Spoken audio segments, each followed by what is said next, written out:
Hey YouTube, it's Leah Lauder, your favorite mega church cult survivor, and I'm back. And I'm live on TikTok, and I'm live on Instagram, and I'm live everywhere because I'm live here. Guys, please like up the live. Nance, if you're a mod, be on it, yeah, because you know how these lot get. Because basically, guys, let me catch you up to speed. On TikTok, you can put green screen. So I've got Pastor Toby of SPAC Nation, aka Nation Family, on there today. And basically, the long and short of it is, let me try and see if I can show you the picture. Hey, Miss Key Girl! This is him, Instagram. Oh, look, it's quite clear. Look, YouTube. So this is what's behind my TikTok as my green screen. And that is what Pastor Toby was doing up today. Hey, Queen. When I saw it, the first thing that came to my head was narcissist. Guys, like up the live, please. It was narcissist. And I just said to myself, wow, I talk a lot about my ex-zaddy, aka Prophet Daggy Mills. I talk about him a lot because, I just gave 18 years of my life. Guys, if I name some of the guys that I could be with now, because they're known, you know them ones. Because they're known. So everybody would know. And if you didn't know, I could just get a quick pick, get a quick pick off Google, you know them ones. Like they love to act like when you're in there, like your life was so bad. Yeah, I was going out with GMs and man them that, but they were talented, chair. They made it out the hood, baby. They made it out the hood, baby. You know that, and that's why you can't come in and control someone's life and start dictating what they should and shouldn't do. You have to let people go down their own path and their own journey. Am I freaking advocating for going out with GMs and being on the road? Of course not, because my boyfriend was unalived in police custody. I'm not advocating gal them going out and being with man them on the roads, because when you lose your man, it's not funny. When you gotta go with his mother to view his shout, it's not fun. Thanks, Kirby Fitness. It's not fun. It's not fun and games. So, but at the end of the day, how can I come on and judge another person if you're from a certain hood and that's the man them that you've got around you, that's who you grew up with, and you've fallen in love with someone? I can't, because it's not like there's certain gal that will go out with man them because of that. But there's certain gal, it's just as a result of their environment. And also to stay safe, because that's why I did it. I wasn't getting smacked about, and you know what I mean, like getting essayed every time I walk down the road. Do you get what I'm saying? I weren't on that, so I had to have someone there. My dad weren't around. I don't have any older brothers. I had to have someone there, like locked in, who's gonna ride out for me. Because do you know what, guys? The 2000s were bad. They act like this is bad. Because I'm following someone on TikTok and it shows like all of the like I know most of the gangs on there. I see some people pop up. I'm like, oh, it's so and so. I'm like, oh my god, do you get me? Like it brings things back to my remembrance chair. Like they did a documentary on this guy I was dating, and I was like, OMG, that's so and so. So it brought me back to the 2000s. I was like, Ross, you know, guys, it's a miracle that I'm alive. I'm not even gonna lie. It's an absolute miracle I'm alive. And you know what? That's why when I was in the cult, that's how I felt. I felt like it was a miracle. Like there's so many times I should have unalived. I've got a mad story. My story's mad. Like my story is mad, innit? Like my story's like a film. Like that's how it is. So they used to use me as like the golden girl to like give the testimonies, especially back in the day, because I was seen as the Oyimbo, the Obroni. Do you get what I'm saying? Because it was just first generation Ghanaians. Babe, just letting you know I'm up with my family eating. All right, Queen. Love you. Enjoy, Lucia. When I speak to you later, you can tell me all about it. Oh, she's out eating. I'm so happy for her. Love you, girl. Have a lovely time. Enjoy. Get off. Go and enjoy. Yeah, so guys, it was mad. When I got up there, it was more of like the feeling of being saved, like psychologically, because I was already in psychosis because my boyfriend had unalived. I got recruited 3 months after that happened to my man. So I was already in a psychotic state. So then it was like I went into religious psychosis, but obviously I didn't know at the time. As I've been deconstructing and deprogramming, it was bad. Like, guys, you see my pastor, yeah? Because I was so like, I was like a hypochondriac, but my emotions, I've been diagnosed with BPD, borderline personality disorder, emotional unstable personality disorder, yeah? So I obviously had that. Do you understand what I'm saying? Or I don't even know what chair, but I was 19. My boyfriend, that's just happened. Do you know what I mean? Anyone would be off, hey, Tasia, how did I get out? Oh, during the pandemic, So during the pandemic, my pastor was, God, no, we call him Prophet, innit? The man's name is Dagwood Mills. And when I tell you this man had lost it, like he was on the TV, like because he was streaming the live services because he was in Ghana. So the virus hadn't spread as much, but they had to be outside. So he's got a compound out there that he calls a Bible school. It's like a country within a country. Yeah, he's got like, oh guys, I'm not going to trigger myself too much, but all you need to know is it's in the middle of nowhere in Mampong, Ghana. That's all you need to know.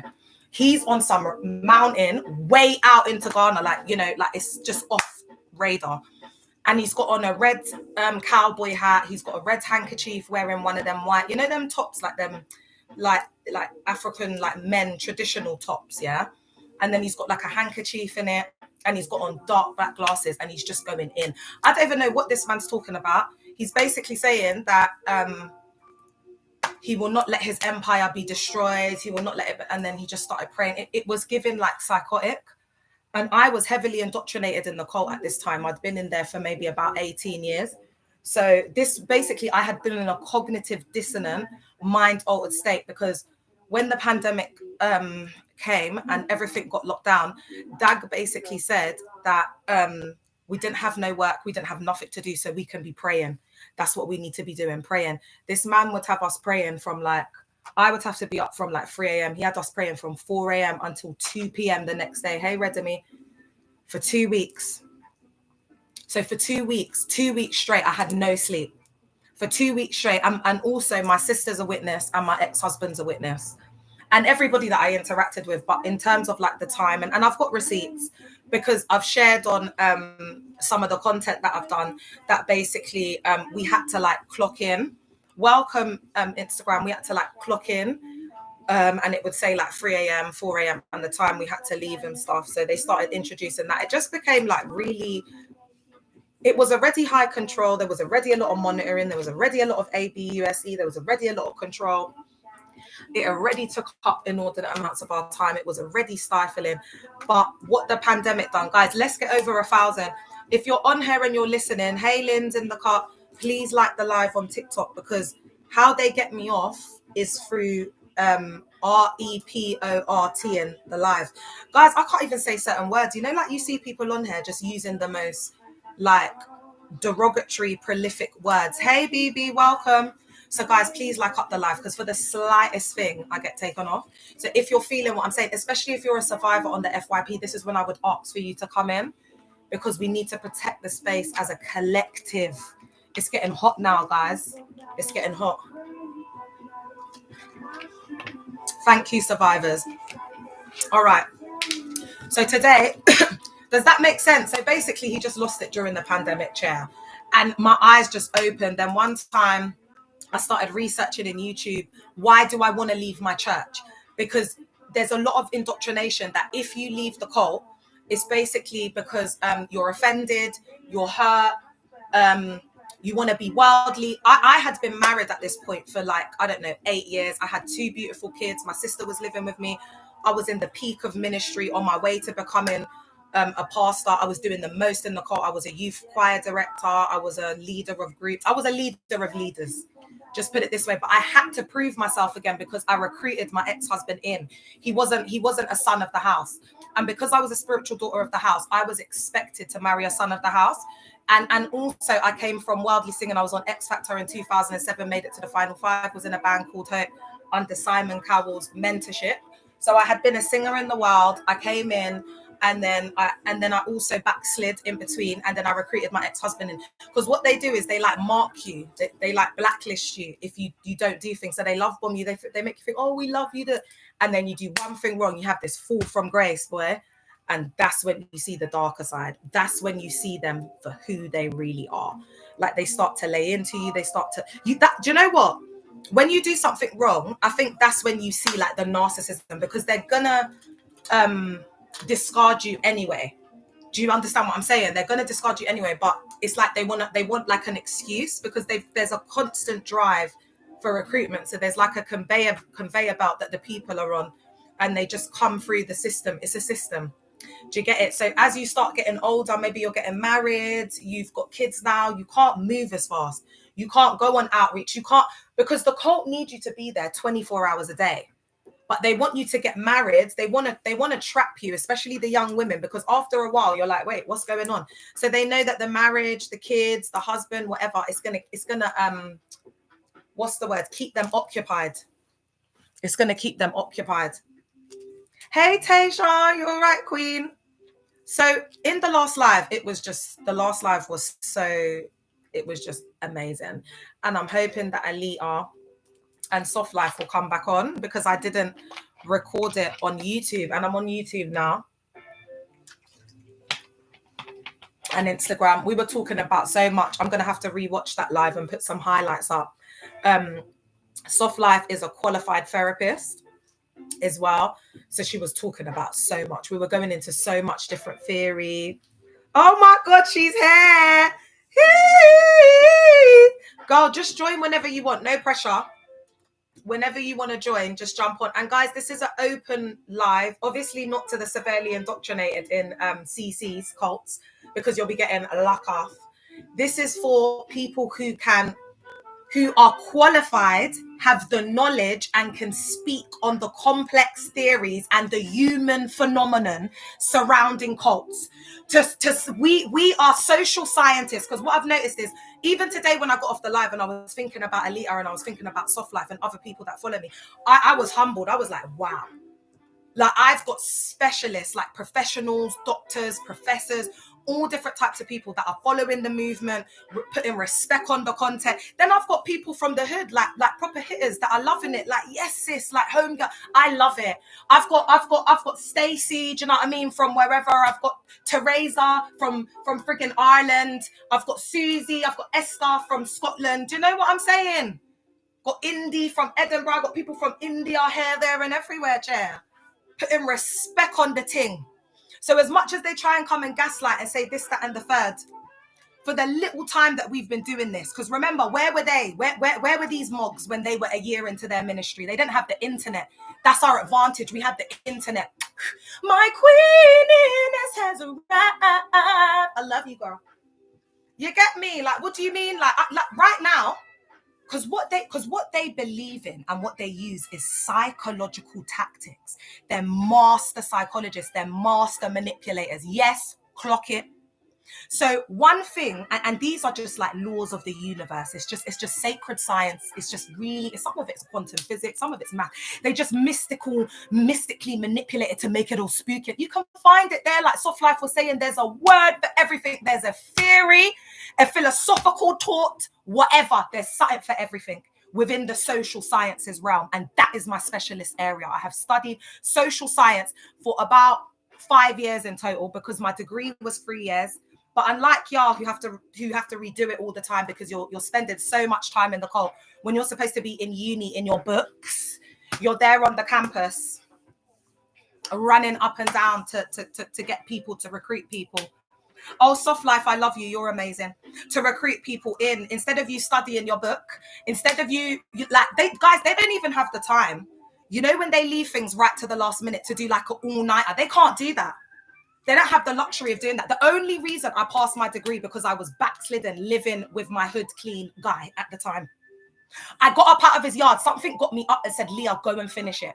I had my dissertation to do. I had my dissertation and nothing, but I'd had all the research. Guys, I did it in one night, and I got a first class in my dissertation and a first class overall. I give all the glory to God.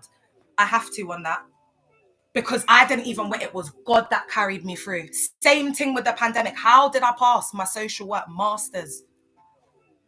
Being under that high level of, and my health and everything. King Alex in the car. It's just been God. God has carried me through. And sorry if you don't believe in God. I love you just the same. If you're atheist, whatever you believe in. It's just that I can't but not give the glory. There's no, for me, you know, that's when we move into like actual phenomena, and I can't, there's no science to explain that. Oh, Alex, you're such a king. I absolutely adore you and your support from day one. I love you, King. And then I've got like Alex. I was talking about everything I'm grateful for earlier. Love you, King. Thank you so much. So upon reflection, just looking at everything that's going on, individually we knew, like Soft Life and you guys that were deconstructing in your little quiet moments, perhaps it was a subject area. Soft Life spoke about doing was it therapeutic counseling, therapy, studying that higher level education, and that was deconstructing her and deprogramming her. And similarly, that really resonated, because with the social work masters, that was what really started waking me up, because I was sitting there and I was thinking, how can I be giving all these people advice and supporting them, and I'm a victim. I'm actually a victim. I started realizing certain things in the cult of behavior. Then the eye opener for me was my practice educator, Gillian. My practice educator. That woman, I wouldn't have been able to pass my masters without her. And I don't want to get emotional. She's an absolute living angel.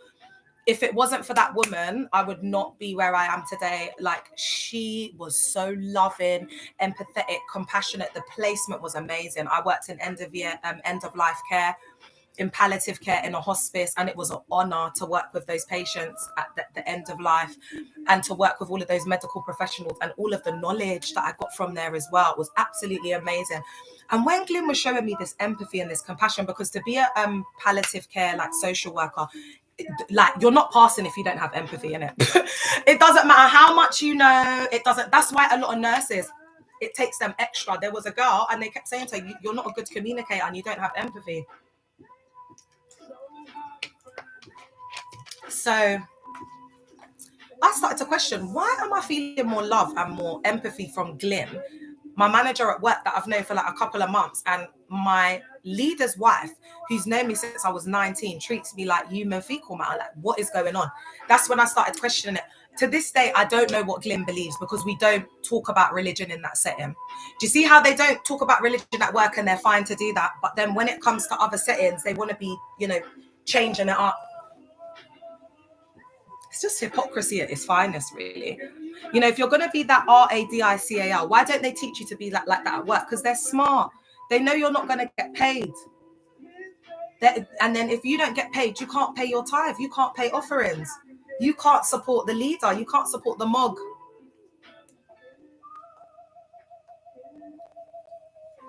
Oh, please. Why are you on here? I don't even know if you're on here anymore. That's why I was ignoring your comment. As I just needed a breather, I just looked on YouTube and I thought, oh, it is just human fecal matter, because that's what my gut was telling me. Don't even bother looking at it. It's not even worth looking at. All right. So let's get into what I want to talk about today. Like, I just don't know why they're even trying to thing me. Do you know what I mean? Even like all of a sudden, guys, this is the thing about me. All of a sudden, I'm getting irritated by RPF, because remember they came on earlier saying that they were PRAYing for me.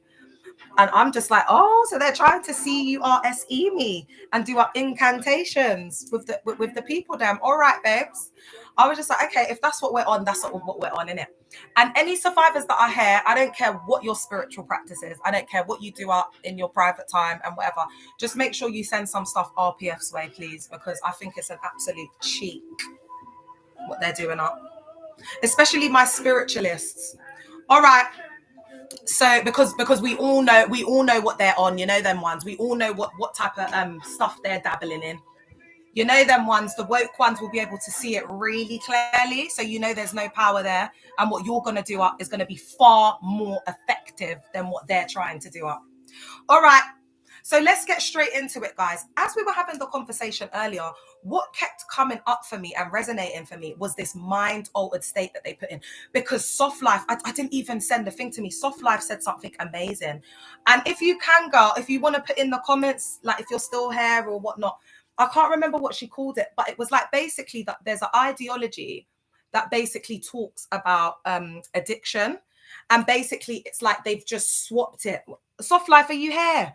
They've just swapped their addiction for then going to, and I've spoken about this before, but the way she said it was so wicked.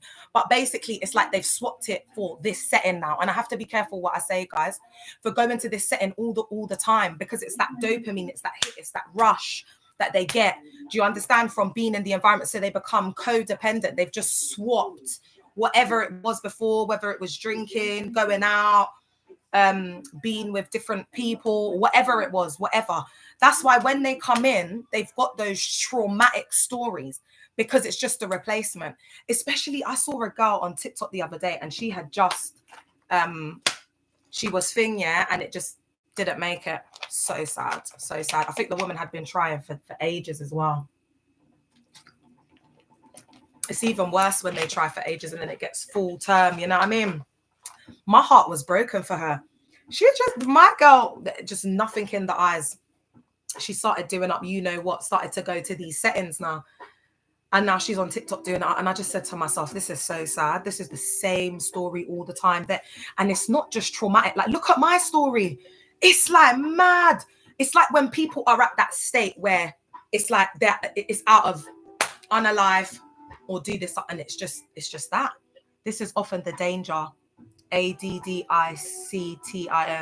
is often comfort, and they look to replace it with something. Yeah, it's a coping mechanism. That's why Soft Life was saying that people come in saying that like they were on DRUGS or green or whatever, and then it's like now, so now they've started going to the setting, and they're going all the time. They're going prayer refill. That's from 7 until 3 a.m. in the morning. Then they've got their book study on the Thursday. Then they're on outreach on the Friday, because there's always someone on it, because they need to be doing something all the time. Because especially the ones with mental health, do you understand? You have to be. That's why I was so on it. You have to be doing things all the time. So what was I getting to? Oh. So when they leave the cult, when they exit now and they figure out, oh my gosh, it's a cult, they just go back to what they know. So whether that's clubbing, whether that's teething, whether that's guys on the block, whatever, because you ain't got nothing. You've been in there for time. And no man is an island. So when you start doing the things you used to do before, now you're like, oh my gosh, the DEVIL's got me. I've gone right back to what I used to go back to. But it's not that. You just exchanged it for being an addict on, you know what, to now being addicted to that environment because you're codependent on the past. You need the validation to be told, well done, you've done well, to call you in the office. Even things like hearing our name in the service, like, Leah, you've done well. Or maybe you might have been speaking to the pastor before, and maybe you've been on some outreach, or I don't know, you healed someone. Then it'll be like, Leah, stand up and tell us about. And they're all raring to come. Yes, pastor. You know, it's that whole adrenaline, the rush of it. Even when you go out, you've got so many things to do. You're not even thinking about billing up or going to do whatever, because you're like this. You're like on fast forward. You're like a Duracell battery, just going and going and going and going and going and going, and it doesn't stop, and you just keep going and going. You're on visitation, you're praying, then you're going to the service, and there's no time to breathe. There's no time to just take a second to think through what you're doing. There's no time. Everything is pressure. Everything is on the clock. Everything is targets. Everything is they need it now. It's now. And then all the while you're in mind altered states, trance-like states. They encourage you to listen to the teaching all the time, 24 hours a day. So we were listening to it on the way to work. For me, I was going from Kent to West. That's like almost a 2-hour journey. So from the morning, and then we're not allowed to play worldly music. And the most spiritual ones, because now I'm getting into like the secrets, like the inner chambers. The most spiritual ones, they're not even listening to music. You'll hear music in the preaching, or you'll put on either. That was Bishop's like main TSA, and then you'll just be listening to Bishop. I was listening to a woman called Lisa McClendon. You are holy, oh so holy. Oh my gosh, that was better than Spack's praise and worship. I had to turn it off because I'm musically gifted. I can hear when something's off, so I had to be like, oh, I got to switch this off. But anyway, that's Lisa McClendon, and the long and short of it is she's a gospel artist, full blown. And he was like, when he came in, he's a Reverend Edmund. He said to me, yeah, what are you doing listening to this worldly music? I switched it off and put on Ida. I was like, oh, Rev, it's a gospel artist. He knew who she was because we started singing them tunes in there a couple of years later. Yeah, Lisa McClendon girl. So they were really strict on like the songs that we were singing in there, what we could sing, what we couldn't sing. It was just so good. Everything was controlled, yeah. So you're in there, you're just doing something 24 hours a day. God, it could even be cutting the pastor's grass. Because my leader's wife had a shopping addiction. So I was up and down with her to different shopping centres. I've done some content. You might be able to find it easier on my Instagram, Leah Lauder77. I had receipts. Because you know when they send you the email, she used to forward it to me with the barcode so that I could take it to the shop and it would get scanned for Zara and H&M. So I was going and getting all this stuff for her and she would like sell it online. Like she would get this, because I don't know, in her head she thinks she's some fashion art. I don't know, guys. I don't know. They're just the Lulu in there, man. Like the people, like I've never met such like delusional people as in these spaces. Like their head is in the clouds, you know. They're not like all of the gal them that have come for me online. Yeah, I've had to tell them, babes, you're not that. Do you know what? I've had to announce it. I've had to make the announcement, and then they're gonna come and say, "Oh, you're not that." Oh, but babe, the difference between you, me, she, and her is I know I'm the queen. Not think. I know I'm the queen because I know I'm fearfully and wonderfully made. The difference between you and I is, as a man thinketh in his heart, so is he, baby. So I don't think. I know I'm a queen, and as I think that, so am I. So that shapes and changes my whole reality. So all of the man them all think that I am. I've shaped my reality. Now you're in my reality. I'm the main character here. So it's not even to do with the outward. It's just the vibe you're giving off. The HAT you're giving off. It's just the vibe. And no one wants that. And that's why when they get into these, you know, when they do up that, dun, dun, dun, dun, dun, dun, dun, dun, dun, dun, when they do up that, by 2 years, 3 years, by the second child, they're checked out. Even before, checked out. Because they sell you a dream. You know, I was thinking about it today and I was like, raw, they really sell a dream with the dun, dun, dun, dun. They sell you a dream, yeah. When I see gal them saying, oh, I'm not going to have any, you know what, I'm just going to like live my life. I'm like, I comment, I say, yes, girl. Because I had to also look at my shadows with that. Because remember I told you a girl put up a post saying I'm 30 and no kids and she was all dancing. I was like, but I love my kid. Why you didn't? And then I realized, oh, okay. There's some stuff going on here. I need to go within my shadow. But me, yeah, even if I could choose to have my kids again, I would. My kid, the whole reason I'm alive is because of my youth them. You know them ones. But at the same time, if the gal them are saying that to them, I know how hard it is. I know what it's been like. I know what it's like to go through a divorce. I know what it's like. You have to emotionally and mentally show up for these kids, firstly, because we all know money is just a social construct. It's just man created. That's why I survived. Because the love my mother showed me. That's why I survived. And it took me a long time to realize it. But when I did, I'm making up for it. Girl, that's me, Charfree. And I think you should do it, girl. Because you can do what you want. They've lied to us, man. They've lied to us. It's all for the man. You know another lie that they've deceived us and told us about is this thing like when you have your first baby, it should be a boy. Oh, by the way, when's the divorce party? I think I'm going to do a triple whammy. I'm going to try and get my book done, divorce party and birthday. I know that. You lot get ready for the playlist, you know. The tunes. The only thing is I'm just not outside like that. Do you know what I mean? I would have had everything patterned, you know, ready to go next week. Rich auntie, I'm taking care of my siblings' youths. Yeah, that's the way to do it, man. So you're free, innit? You can just do your thing, travel, live your life. And if you come across someone that wants it that badly, they'll have the money to do up surrogacy. You know them ones, girl. You get it? Like I can't. No, my body can't go through that again, Jaya. I've done it. I've experienced it twice. Do you know what I'm saying? Like I'm happy with my 2 girlies, and I always speak it out. I'm like, these are my last 2 guys. For me, it's a big no. I'm done. Never. I've got my 2 princesses, and I think I've got 2, and I believe that I can give them all the love, and I've still got time to like fix myself up and do what needs to be done with those 2. But I don't have the capacity for any more children, and I think it would be unfair to be having more kids. Do you know what I mean? On them as well. All right. So, guys, obviously, if you've got questions or topics or things you want to talk about, just put it in the chat. We can just guide and lead it. I look a mess on hair, but on TikTok, boy, this hair is winning, yeah. Like, I don't get why they come on here. Do you not come on here to see what I got on, what I'm doing? You make things raw. You know what, guys? It was the last live when I got locked off all the way. I started to clock what it was. That I was saying that was making it lock off. But anyway, I'm not going to spend too long. I'm going to come back on. Tasia, do you get what I'm saying? Just coming on here to watch chat. And you were there when the whole Croydon thing was happening. We were talking about that earlier. That's how we got into the whole thing. I think I think it's really triggered things. The behavior with those street, you know what? I think it's just been triggering for survivors and they've really been coming on and talking. But I thought, let's talk about why cults use mind-altered practices. Because this is something that I kind of say a lot. I feel like it kind of goes over even my head. Do you get what I'm saying? I think it's good for us because there are people who know even more than me. Do you get what I'm saying? Who come on and support and whatnot.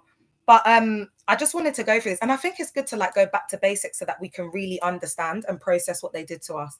So in the guise of like these CCs, what they'll do is they'll cover it up with something else. When you look at like Hindu Krishna cults and things like that, they do speak in tongues. I think they call it Kundalini or something, but it's exactly the same. And I've done side-by-side videos, exactly the same spirit. I'm not saying it's bad. I'm not saying it's EVIL, but I'm just saying that they need to admit that they're operating in a different spirit. It's not the Holy Spirit.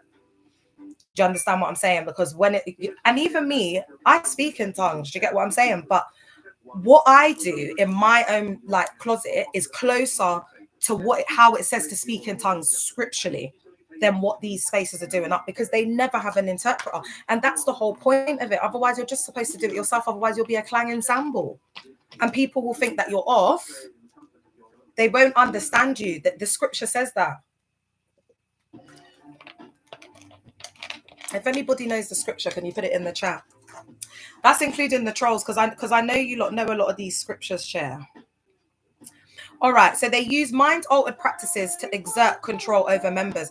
It's also like rehearsals put you in mind-altered practices as well, because them rehearsals go on for like, we used to do all-night rehearsals. We used to get there like 6. We weren't leaving until 6 the next morning. How many hours is that? Singing, what it does on your vocal cords. They're survivors that their voices are never the same. I'm lucky I can still sing. People have like lumps on their throats. It's like because they sung with tonsillitis, laryngitis. Do you know how many times these girls then will be coming? Because with these cults, once they got you and you seen it as a privilege, so many girls then want to do it. And as the time goes on, it becomes more competitive. Because, well, it was never competitive for me. There's only one Leah chair. Do you know what? It was never competitive for me. Like, I don't know why. Just Richard, I had this thing in his head where, I just thought I'd give you a little voices. I've been talking a lot since 4 a.m. But, you know, like people come, they're like, oh, I can sing. But the point is, it's always a competition. Like the next, like better, do you know what I mean? Like bigger thing to come when it starts growing. And then there's like this fear of getting replaced. So you go harder, you go more in. You give, oh, thanks, babe. You're amazing. You start going more in, like going harder. Like, guys, it's mad. You push your body to the limit. Like, I can't believe I nearly deleted myself, like doing the most for this cult. And then the way they discard you when you say you're going to leave, like. Do you know this experience, yeah? Probably the nearest thing that I could describe, like the pain and how I felt, would have been when I found out my nan got unalived when I was 15. And when my boyfriend was deleted in police custody. That's when I would say that's how much pain it conflicted on me. Like I lost it. I completely lost it. Babe, you could tell in it. I was going there, innit? No. Let me come up. It was actually perfect timing because I just finished eating and I was like, oh, I need to come up. And I was just like, let me come up right now because I know Leah needs a moment. Can you hear? YouTube, can you let me know if you can hear? Instagram, can you hear? Let me know. Go on, my love. What did you come to tell us? And you're just so amazing, honestly. Like, I've just been meditating on everything that we spoke about and just writing it up for my book. It was so amazing, that knowledge that you shared with us, babe. Thank you so much. Could you talk a little bit about the DRUG thing that you spoke to us about? The deconstruction, right? Can they hear? Yeah, can you hear? No one's telling me. Can anyone go on my YouTube and Instagram and tell me if you can hear her? Is someone able to? Go on, babe. The deconstruction So it's a lot of things, really. There is a lot of elements that happened because they kind of dealt with us in different capacities, right? So we're talking about the physical and the mental, and there's like psychological, there's forms of, there's some mystic and spiritual, you know, AB that we went through. So it's like there's so many things you have to deconstruct, right? So the main thing that they kind of used to tie all these things together was, sorry, can they hear me? Yeah, I'm just. Or do you want me to go on? I can go. No. It's all She right. said I can hear on YouTube. Yeah, can you hear? Yeah, it's all right. Go on, babe, because I've moved you closer. Oh yeah. So yes, the thing that they kind of used and kept using is just kind of making us feel like we have to work or labor to get love, to get acceptance, right? To have a place that we belong, right? We have to labor for that, and that is that indoctrination is usually the hardest to shake off, because you then start to value yourself based on the what other people do and how they accept you, and how closely you can kind of immerse yourself and change up yourself to fit there. So they kind of make us, because our cult leader is a chameleon, they make us a chameleon as well, right? Yeah. So we end up just taking on that personality of him, where we're changing as it goes, and then we lose sight of who we are, because all we are is just shells of ourselves that are changing consistently for where we go, right? Anywhere we go, we just kind of change it up. And that's you have to deconstruct that idea, right? There's nothing about you. Like, yes, when we go to places, it's okay to be respectful and just kind of, but to change because they demonize your personality, and they demonize where you're from. They try to isolate you from your identity, right? So that you just become this mindless being, like a zombie, right? You just become this mindless being that just obeys and doesn't ask anything. And that is why, if you're somebody that's extroverted, they will say, "Oh, you talk too much, you do too much." And if you're introverted, they'll say, "Oh, you don't talk enough." You don't talk enough. It means you don't talk enough. Wow. Yeah, regardless of what personality trait you have, they will try to make you feel bad for those things, right? So, and this is a way of getting you to betray yourself, because that is the ultimate goal, is that you will choose them over yourself, over your body, over your mind, over your safety, over your family, over your loved ones. The goal is for you to choose them, right? Not for you to choose yourself. So they teach you to, not like yourself, to hate yourself, so that you can love them. Because they want to take the place in your life that you should have. The self-love they're supposed to have, they want to take that place. Yeah, they don't want to just be a thing that you love on the side. No, Speak your truth. To take the place of your self-love. Yes. Which is why they tell you, why would you, oh, you're saying this and that and that. They always try to talk down when somebody does love themselves. Because that's the position that they want. They want the position of self. And once they take the position of self, they become you and you become them. And there's no longer a distinction. Which is why they will come on our lives and they will troll. Because as far as they're concerned, anything you say against the cult, you say against them. It's a personal attack. Yes. They do not know how to distinguish themselves from the organization. Because the goal of the organization is to make themselves you. So you can no longer know the difference. That's why they take so much offense, because in reality, if it's just something on the side, you would just be like, oh, whatever, move on with your day. But they take it as personal attacks. Because they and the cult are one. They and the cult leader are one. There's no distinction in their minds, right? So as they've kicked out self-love, as they've kicked out self-confidence, as they've kicked out self-esteem, they've replaced it with cult esteem, cult confidence, cult love. And chair. Let me go and get my pen. And that's what they're operating from.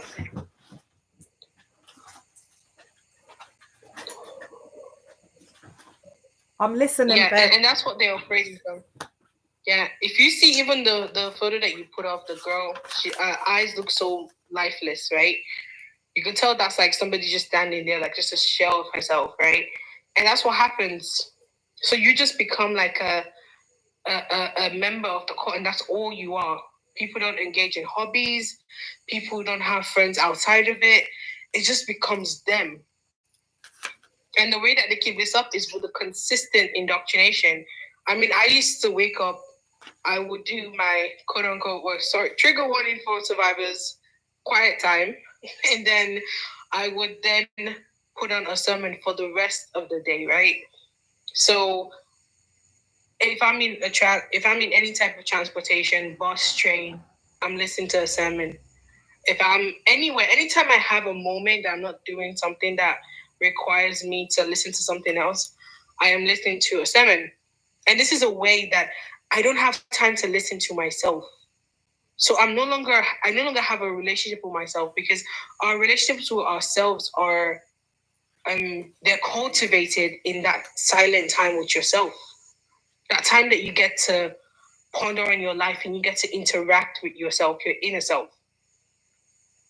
Those moments of silence where you're not talking to anybody, you're not doing anything else, you're just, consciously kind of going through things for yourself. That's how you build a relationship, right? You interact. And the more you interact with yourself, the more you get to know yourself and love yourself, and you make better choices for yourself.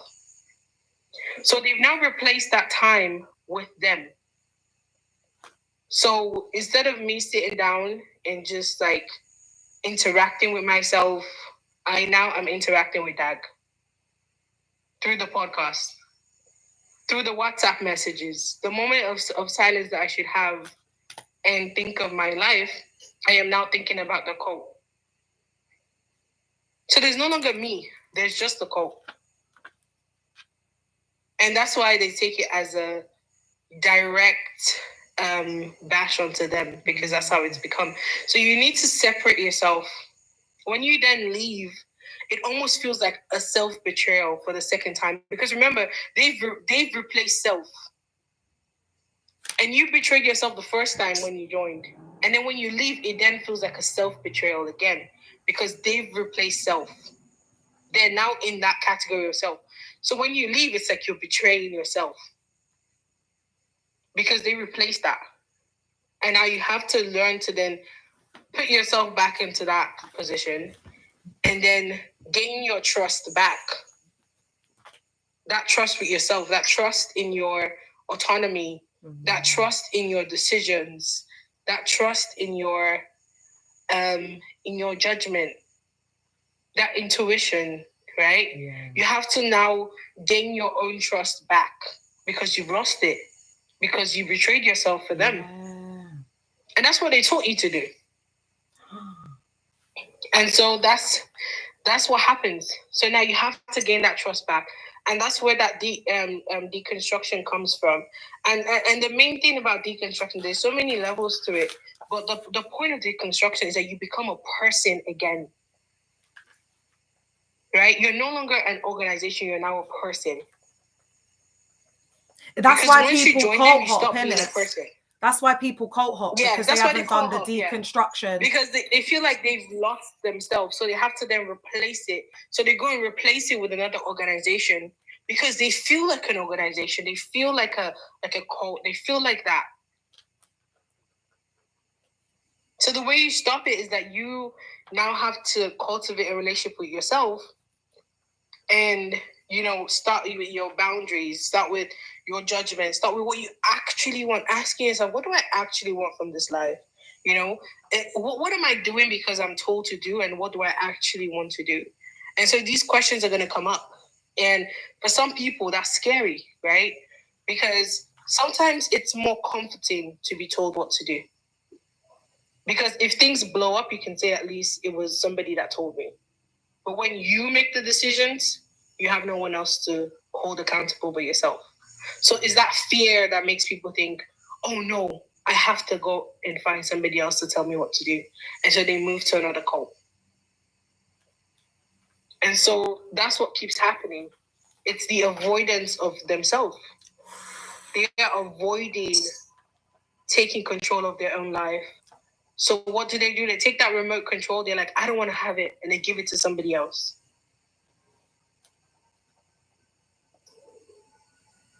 Yeah, because remember, the first thing they do is tell you that you're a filthy sinner and you're a horrible person, right? That's the first thing they tell you. So the moment the remote is in your hand, even after you've left, you think, oh no, I can't handle it because I'm a filthy sinner. I can't do this. So you think, who can I give this remote to? Because I don't trust myself to handle it. I don't trust myself to be the one who controls my life. I don't trust myself with autonomy. So immediately you're like, I need to give it to somebody because the first thing they do is to make you hate yourself. So you're scared. That's what happens. And so they go to another cult and they give the remote to them. That's what they do. And the same thing happens over and over again because the only person who's supposed to have that remote is you. And every time you give that to somebody else, they start to choose what they want, but that's not in aligned with what you want. They start to choose what they think you should be. Because remember, the person that they see you as is another version of you. It's not the real you, right? I mean, as much as I love Leah, I don't know Leah in her fullness. I know her as the perspective, although it's a positive one, that I have of her.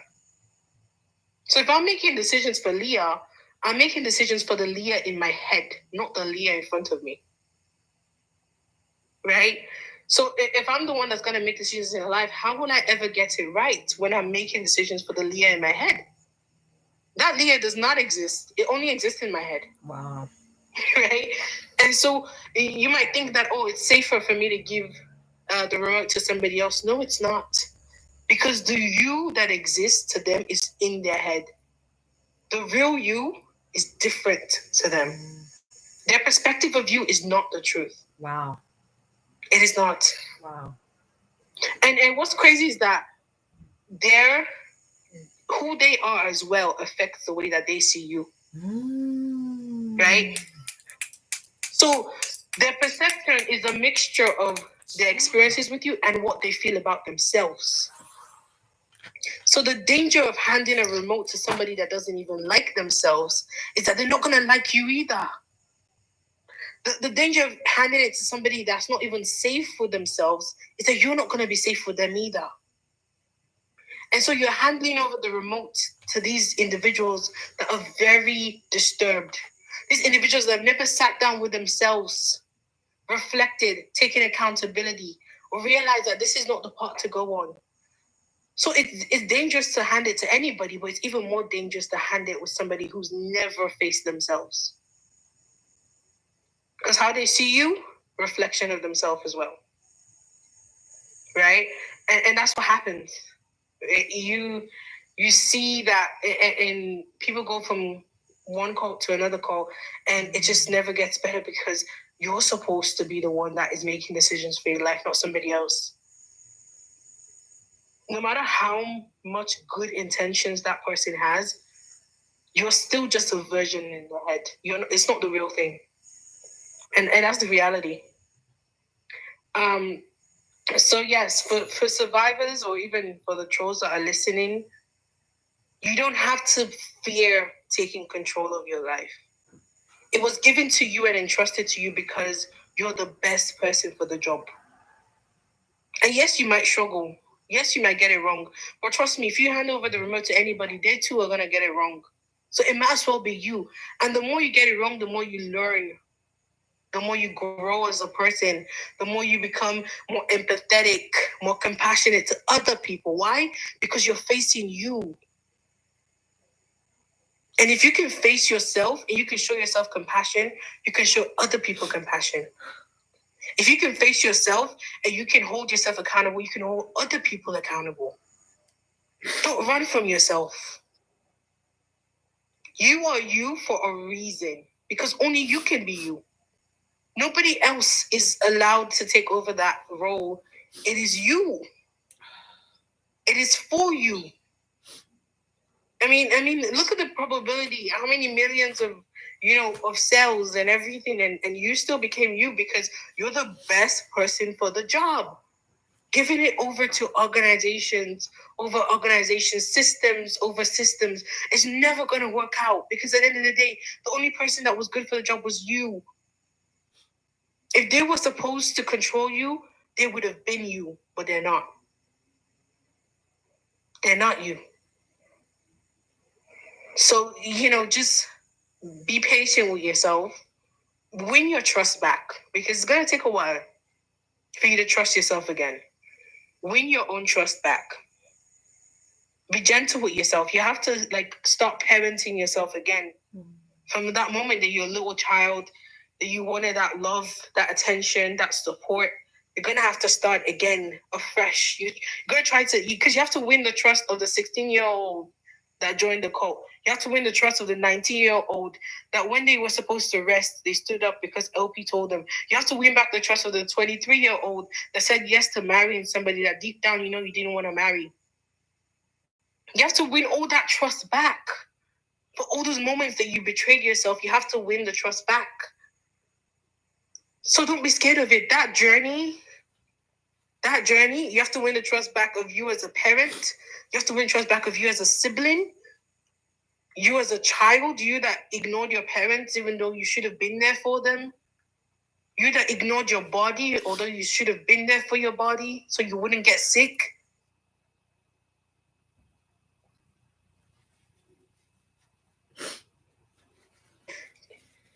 You can be patient with yourself.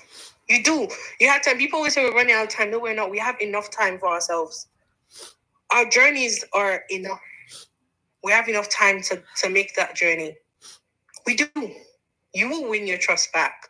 Stop by little things. Showing yourself compassion. Maybe you might not have done anything today, and that voice of Dag is in your head, like, oh, why are you not moving? Why are you not moving? It's okay. You don't have to listen to him anymore. Okay? He doesn't have to live in your head. Because that's what they do. When we get indoctrinated, they start to live in our head. And so we talk to ourselves the way that they talk to us. The same way they invalidated our feelings, we start to do it to ourselves. So start little by little and say, I'm not him. I'm not that LP. I'm not that pastor. I'm not that rev. I'm none of them. I'm going to treat myself with compassion. I may have not been able to get up and do something that seems productive today. That is okay. I will do something.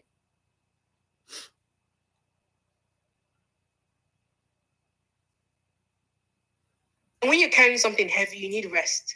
You might need to stop on the road more than others, and that's okay. Because we carry heavy things. We do. We carry things that the average person has not carried. So you stopping for a moment, putting down that load, having a drink of water, catching your breath, it is needed. You're not competing with anybody. This is your journey and your journey alone. So trust yourself. And listen, you make a wrong decision, that's okay. You can go back. You can go back and take a different road. It's not the end of the world. You're learning. This is your first time living. You've never lived before. You've never been 20, 21, 22, 41. You've never been any of these ages before. Whatever age you are now, you've never been that age. This is your first time doing that. And so just be very compassionate to yourself. And remind yourself that giving the remote to somebody else is not going to solve the issue. You have to hold on to it. You have to. It's hard, but you have to.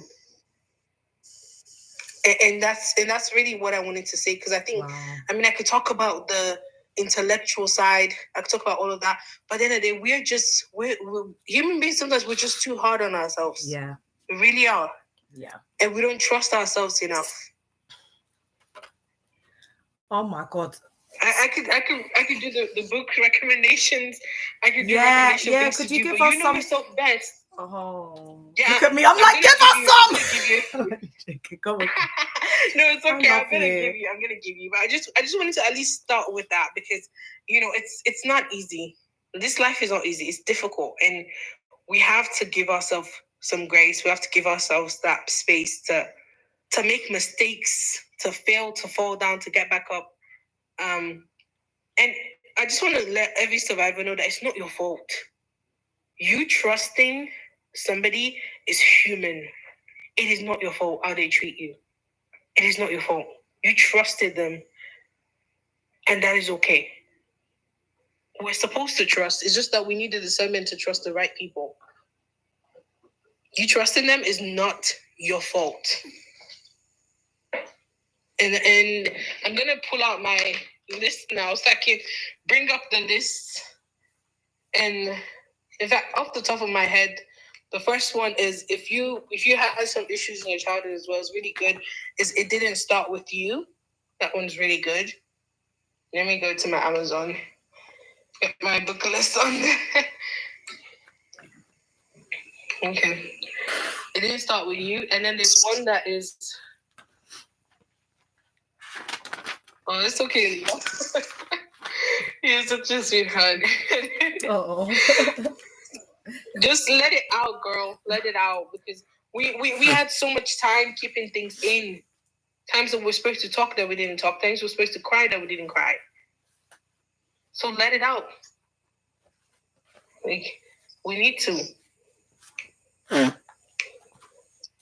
There's so much in us. We need to let it out.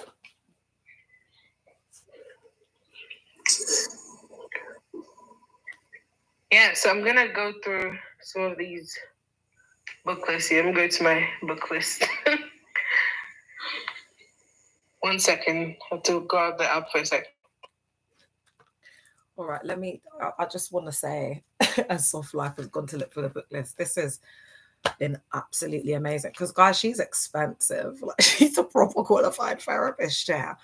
Like and this is the power of the collective.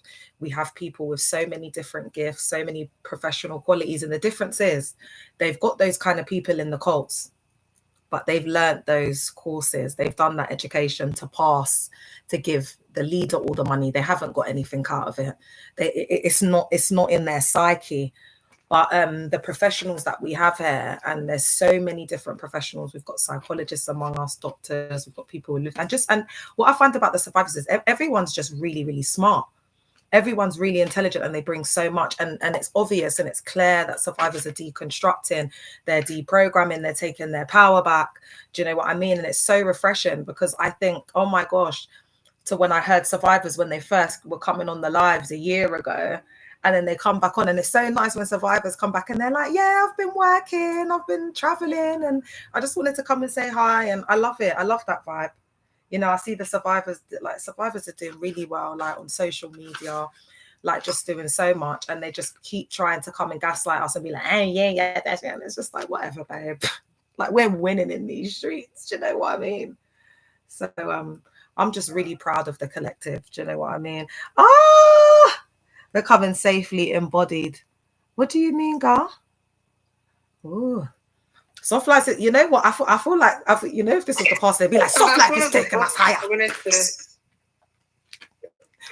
Come in, babe. That's one of the books. It's called Becoming Safely Embodied. Okay. For those who have a disconnect between their body and their mind, is one of the books. And then there's the Emotionally Healthy Woman. I mean, that is for women, but you can also read it if you're a male survivor. Emotionally what? Emotionally Healthy Woman. Okay.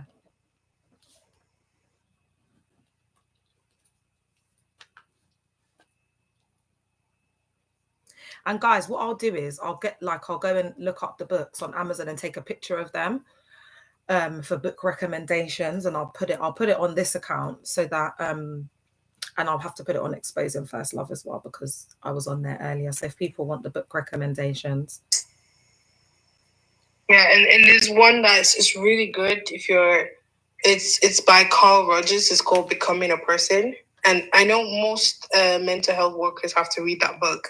And it's really just, for the feminine one, you can talk about, you can also do Elita, that When God Was a Woman. That one's also good. I don't know if Leah's read that. No, I'm just writing it down. What was the one you said before? I got When God Was a Woman. Becoming a Person. Becoming a Person. Okay. Yeah, And then Becoming God Was a Person by Carl Rogers. Why do I know that name? Carl Rogers. Is that a well-known? He's like the father of person-centered therapy. Oh, okay. That's why I know. So he's the one that started. Yeah. Okay. Yeah, and that's his person-centered book. He talks approach. about self-actualization. Yeah, I know him. How to kind of become a person, and it's really good because it talks about conditions of worth, which is a very big thing for survivors. I'm gonna get that. And yeah, it's really good. This is so crazy because I was just saying on the live the other day that I need to like update my book collection, and now you're like here talking about it. It's so crazy. Sorry guys, you might not be getting the best angle. When the Body Says No, that's really good as well. Who's that by? When the Body Says No.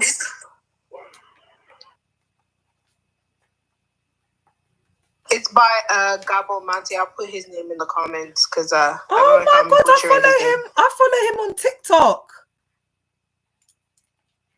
Yeah, he's amazing. He's so like the best in his field. Yeah. Oh my god, he is. If you could get any of his books, get that one. Good. Very good, man. Very good interest. Yeah, very good. Yeah, put it in the chat, babe, if you can. When the Body Says No. Yeah, oh my gosh, yeah. I think I'm going to get the Carl Rogers one and When the Body Says No first. I'll get those two as my starter. And I'm going to like go to a little coffee shop like once a week or something and give myself that time. I really want to. Wow.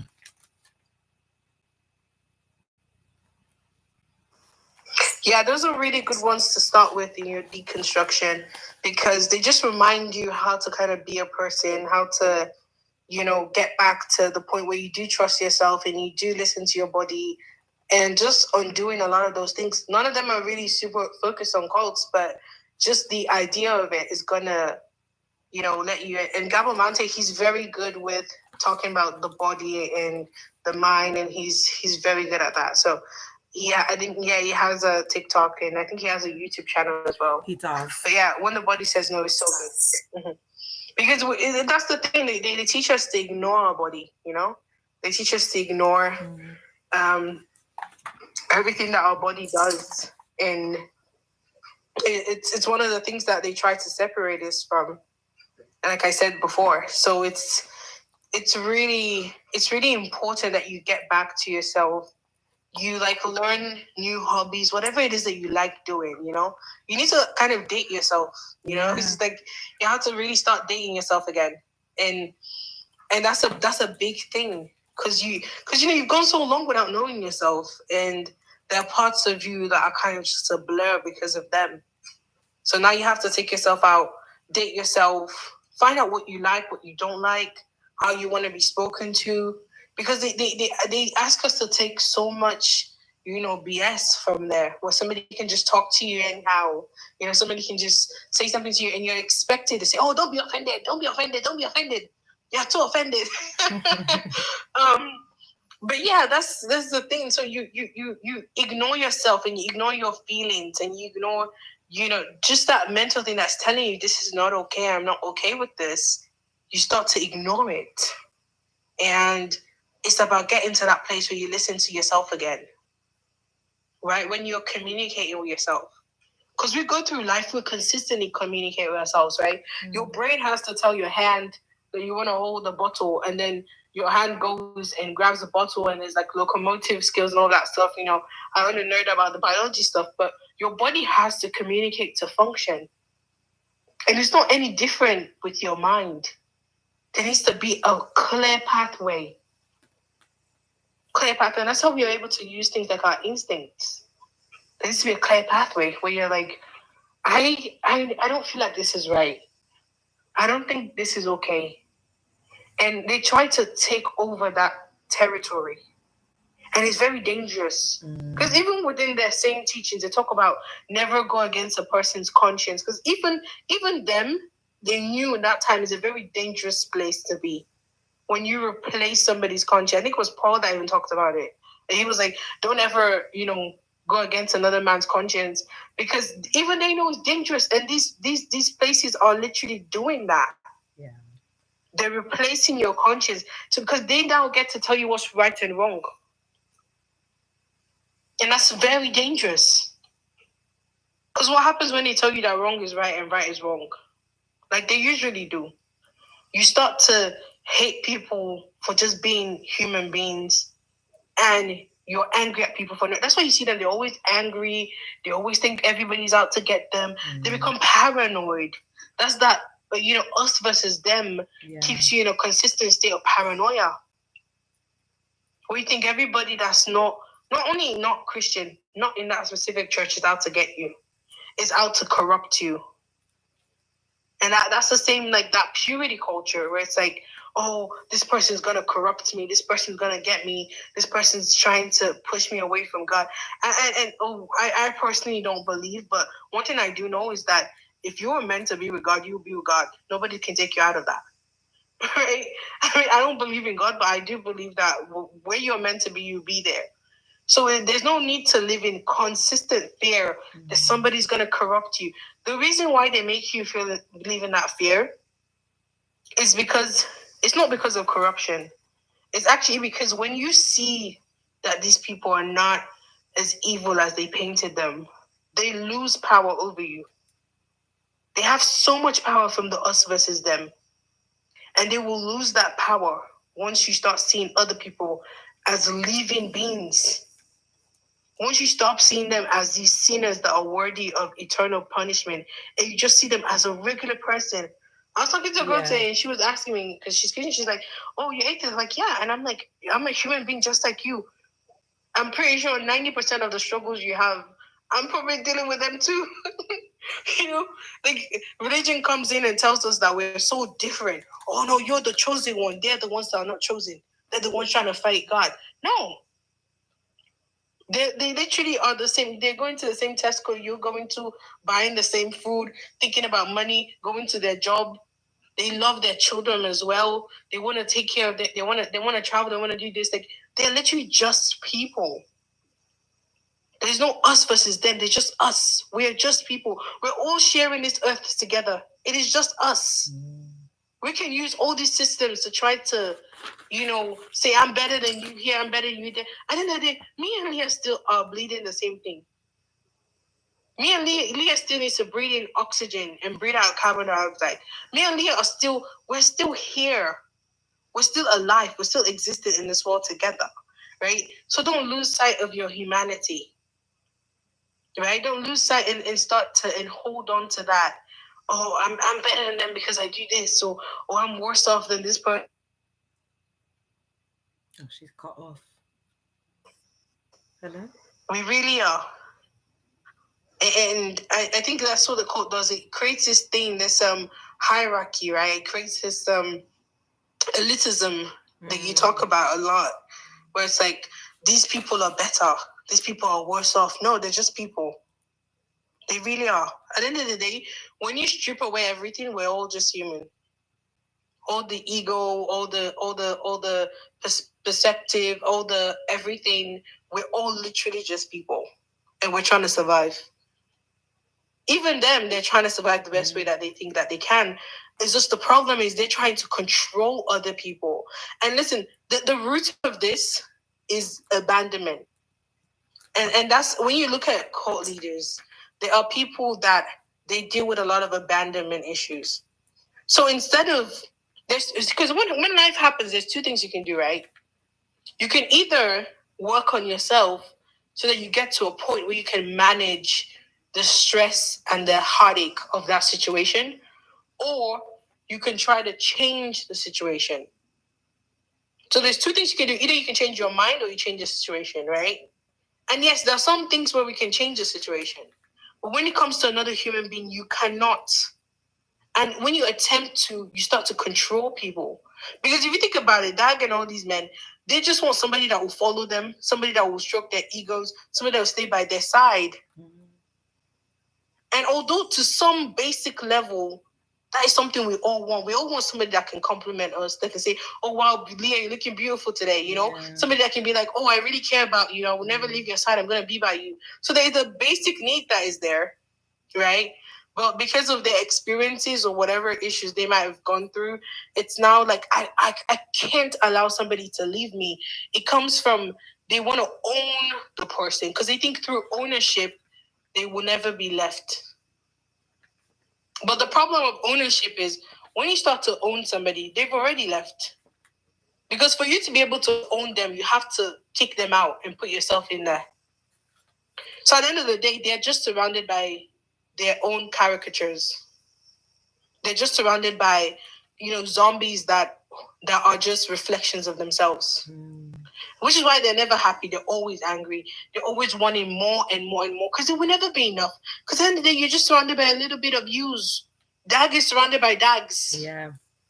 He's surrounded by little dags. And when he hates himself, he has to look at himself consistently. Because he's now made everybody in his own image that they're just there.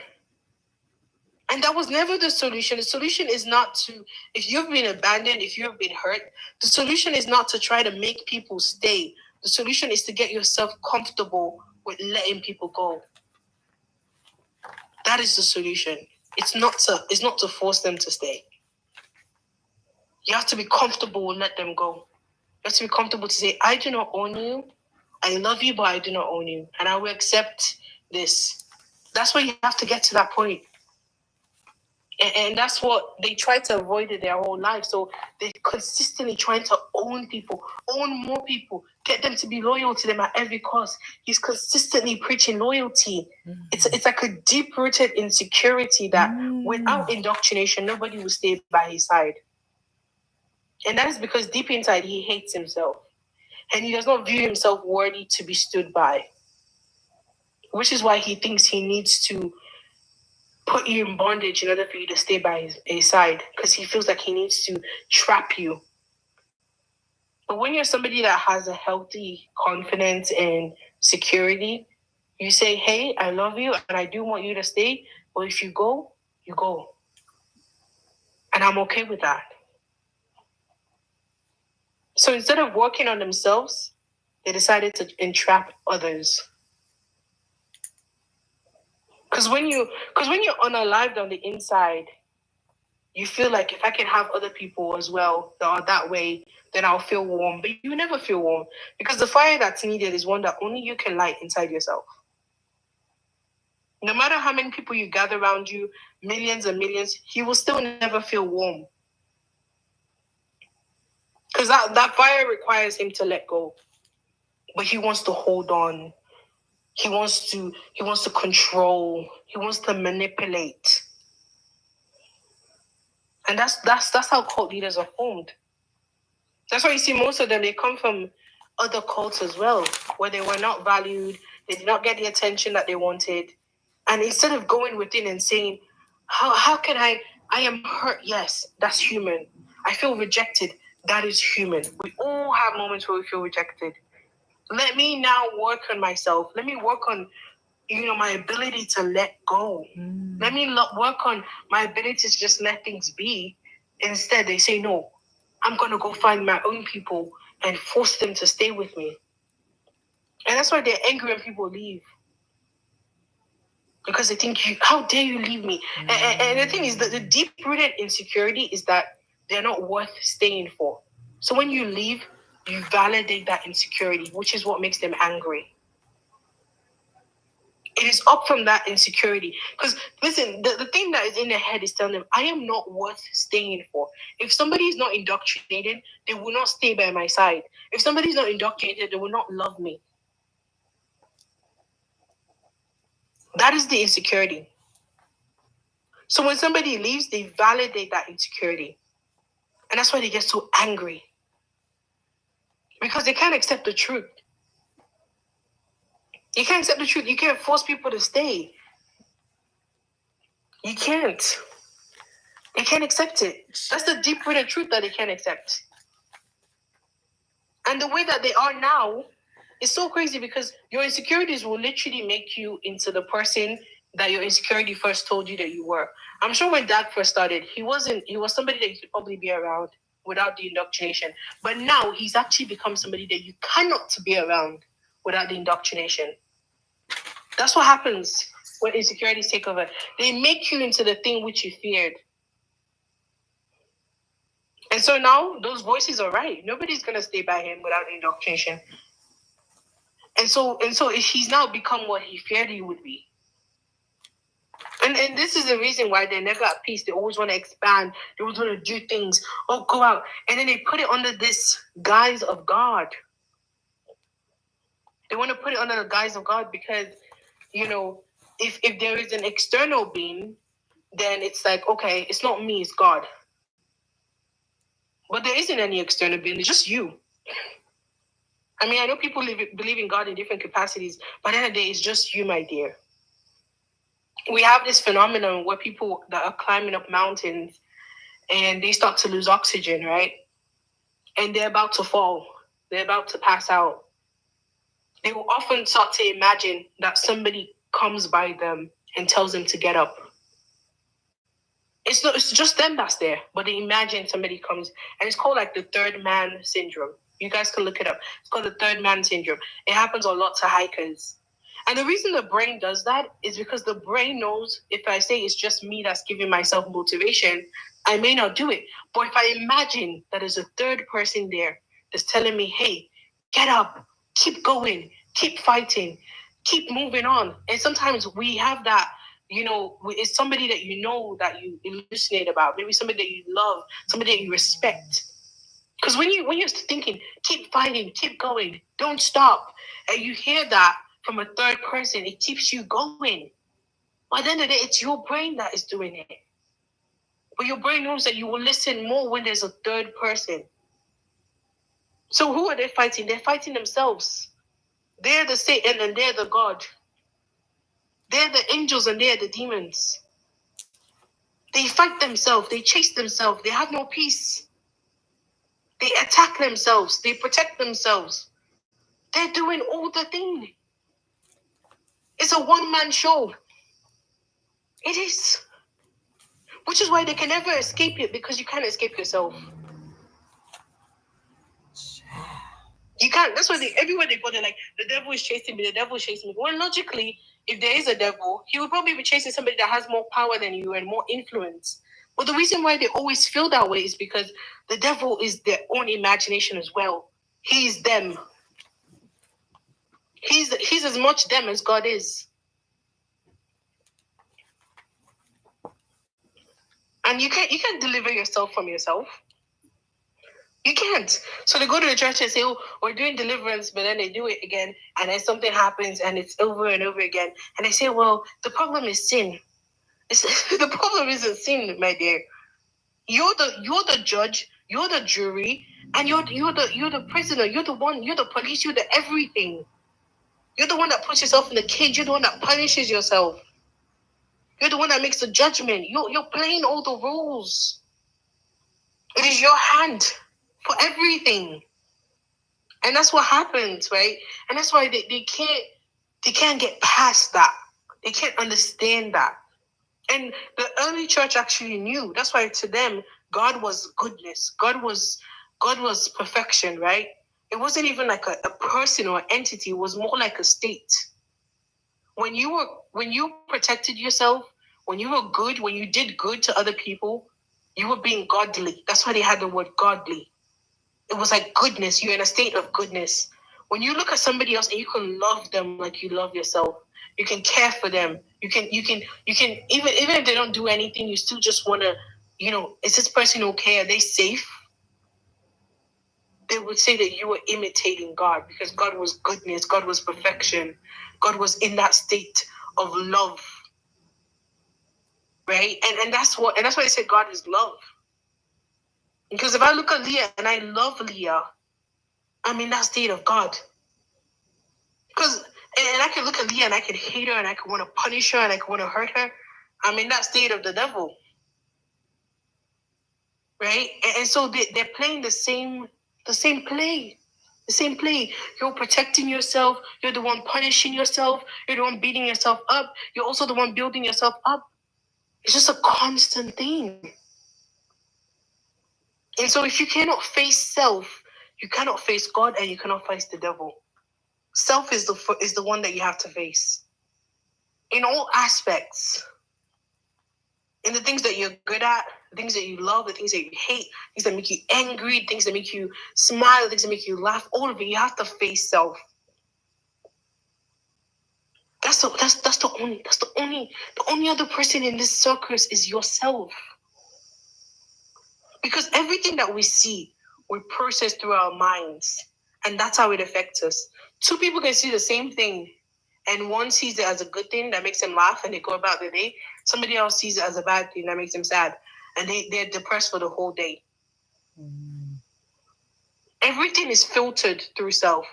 So when self is the problem, anything that goes through it becomes a problem. I mean, like I said, I can use the same book that they use. It says, to the pure, all things are pure. It's in the book. Because if you have a pure mind, everything that happens gets filtered through purity. So it goes into your mind and it's a pure thing. So they come and they look at Leah and say, she's so problematic. She's so destructive. Because that's their mind. They're destructive. They're problematic. They're the ones that are coming on here to troll. So it gets filtered to yourself, and then they get angry. But really, you're not angry at Leah. It's a reflection of themselves, because I'm treating them the way they treat other people, the way they treat me. Exactly. But they think it's one rule for them and one rule for other people. You're not angry at Leah. You're angry at yourself. Yeah, straight. You're angry at yourself. You're not, because why would Leah make you angry? She's on TikTok. She's on her phone. You can put her off. You can end the live and you can go about your day. Why are you reporting her? You're angry at yourself. Because deep down, you know you should not be there, but you're there. And there's no identity outside. There's no identity outside of you and the court. So now you're angry at yourself because you betrayed yourself to be there. So when you see her, it's like the fact that she's saying the truth, you're getting angry. You're like, oh, I'm so agitated. Oh, why is the person saying this? I'm so annoyed. Oh, do you go church? Every time in our comments. My dear, the only war that you have is the one inside. You're the one that is at war with yourself. If you had peace, you would not care what Leah had to say. It's true. Like, I don't care what they've got to say. You would not care. Like, yeah, just get on with your day, babe. Just live your life, Jack. That's what they said that, they always teach humility. And it's like, the one thing that somebody said is that if you meet a humble person, you will never know. Why? Because that humble person is not going to try to pretend like they're humble. They're not going to try to pretend like they're proud. They'll just be. They can just be, because in it on themselves, they don't have any war inside. They don't have anything that's making them feel like, oh, I need to do this, I need to do that. They can just relax. And they don't have that. That's why they constantly are telling them, you got to do this, I got to do this. Win souls for Christ, just to kind of get yourself that reward. It's like a reward system, like a hamster on a wheel. You're not going anywhere, but because you're running, you think you're going somewhere, but you're not. You're in the same spot, but you're running. If you take a moment, you realize you're on a wheel and you get off. They're running on the wheel, waiting for a reward to happen. And it's not going to happen because you're on a wheel. No matter how fast that's the thing. You kind of cut off a bit. You're still on the wheel. Mm-hmm. You're still on there.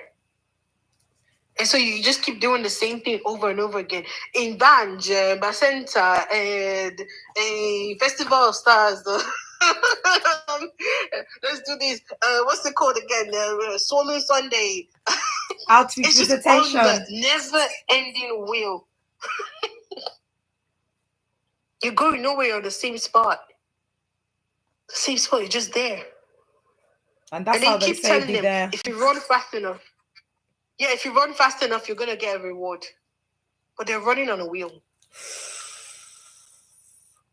You won't get reward. You just get exhausted, which is why when most of us left, we were sick. You know them ones. Yeah, they rinsed us dry, innit? It's so bad. I know, we ran on the wheel. And we got nothing but exhaustion from it. And sickness. That's it. And mental We ran health. on the wheel. And broken-hearted. And we left with nothing. Nothing.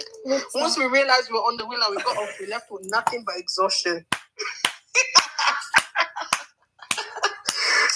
We ran on the wheel. That's what we did.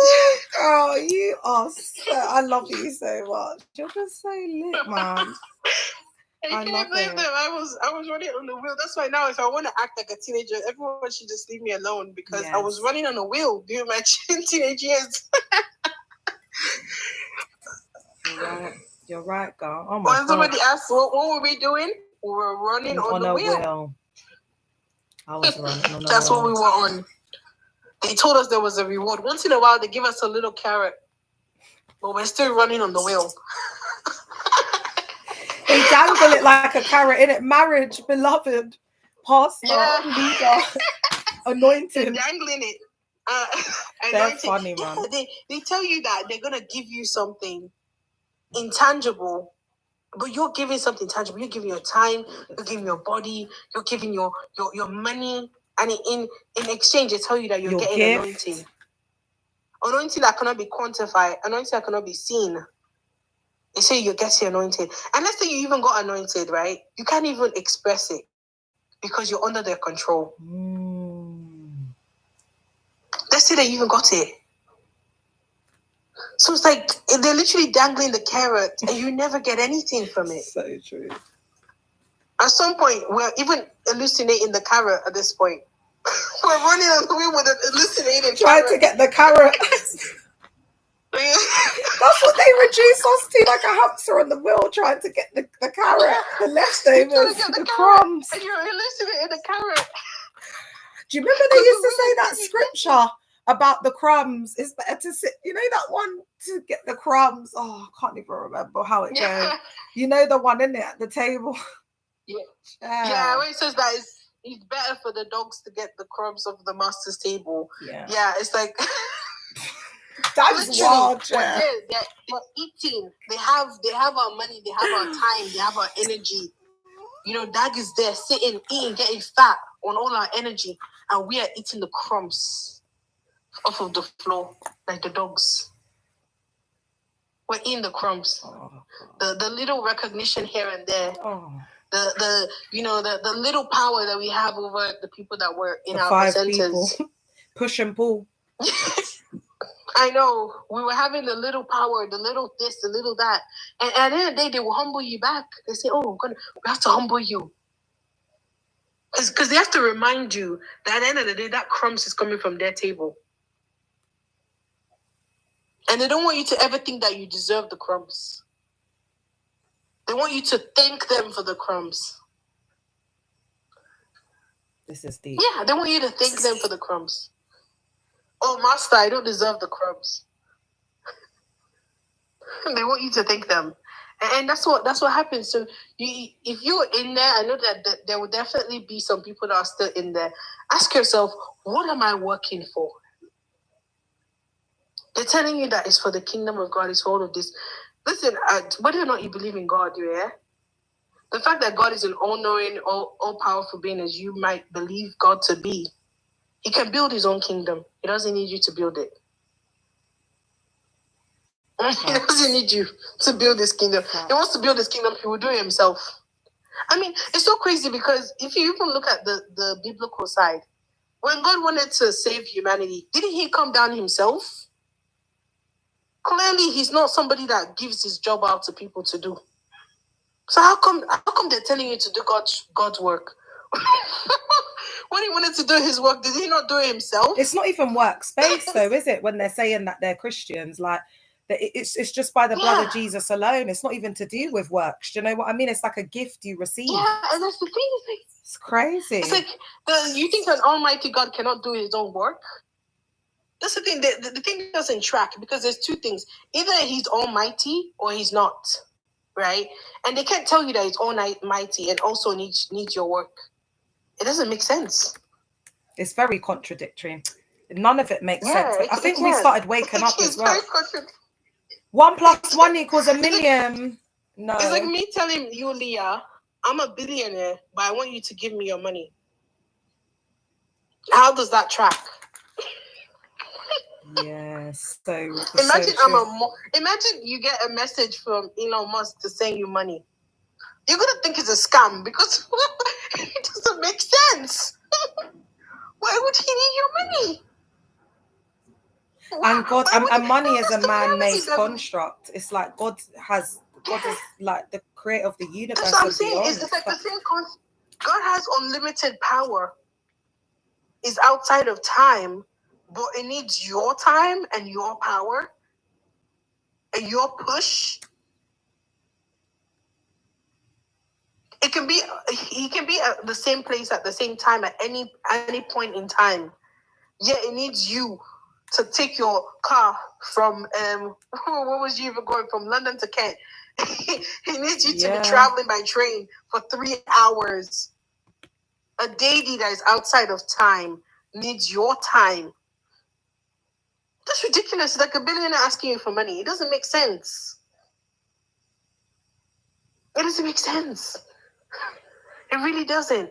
When you think about these things, you're like, what do you mean by we are winning souls for God? Because think about it. If God made people, right, which I'm an atheist, but I'm just using their framework. If God made people, then he created their souls. Why would he need to win it back? Like, win back your soul for what? Why would he need to win your soul back when he created the soul?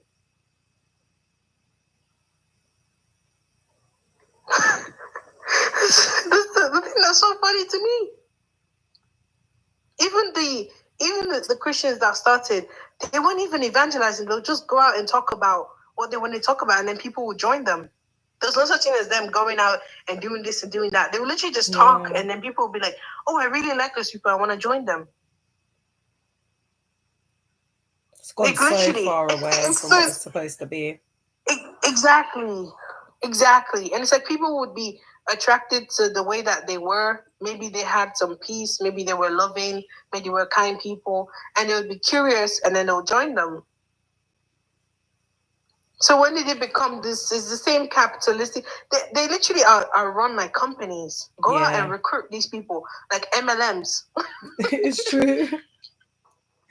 And listen, the reason why, have you ever seen somebody from Apple come here to your house to tell you want to buy this Apple product? No. You know why? MLMs are MLMs because their products are not good. When you have a good product, people will come to you. That's why there's an Apple store, but there's not MLM store. That's the reality. It's a message. You have to do, what do they call it? Every winning, every this, what do they even call that term? I forgot it was. Well, outreach. No, that they push, the word that they used to tell us to push, to force. Oh, anakazo. Oh my God, I've forgotten the word. Yeah, anakazo. You have to anakazo because your product sucks. Apple has never had to anakazo me. When I wanted to buy an iPhone, I went to the store. I was even the one that was like, hey, can you show me? They were even busy that day. They had to show me which one I could get. It's so forceful. You're they don't right. Have to, Google does not have to anakazo you to download Chrome. Everybody downloads Chrome. They don't have to anakazo you. Well, when was the last time you think Chanel or Louis Vuitton is sending people to your door? No. You're so because their products are good. Their products are wanted. People want their products. If you have to chase people down to come to your church, then your church is crap. That's the reality. It's only MLMs because they don't have good product that go to people. I might have to restart the live in a minute, babe. Yeah. It's getting a bit heated. I know they're going to be reporting with that one. But that's the reality. If you have to anakazo, then you ain't got it. As they say, you ain't got it. Nobody has to force somebody to enjoy a good thing. That's true. Nobody has to convince, nobody has to manipulate. If you're really called by God, right, then you should be attracting people naturally. Nobody has to go out of their way to force people to be around them. So true. I can't even say anything, but you can walk into a room and people will just be attracted to you. Not necessarily for your looks, but just the way that you are. If you have to force people to stay, then you're not a good person to be around. Not good energy. You're right. Yeah, not at all. That's what I was telling people, because I remember my friend, she's got like 2 cats, and I told her, I said, when I walk into a room, cats come to me. I don't have to chase them. I walk into the room and the cats will come right to me. Because they can sense this is somebody that's not going to hurt me. Animals will come to you. Babies will come to you because they can sense you're a peaceful person. They can sense it. They know that this is somebody that feels like home. So they'll come to you because everybody wants a place that feels like home. If you have to force them, then it's not good. The product is not good. You're indoctrinating people to be around you because you're insufferable to be around otherwise. That's the reality. I don't have to force anybody to be around me. There's people in my life that are like, unstable. If I go somewhere and I talk to somebody, they want to. Yeah, I don't have to. Leah doesn't even have to force people to come to her live.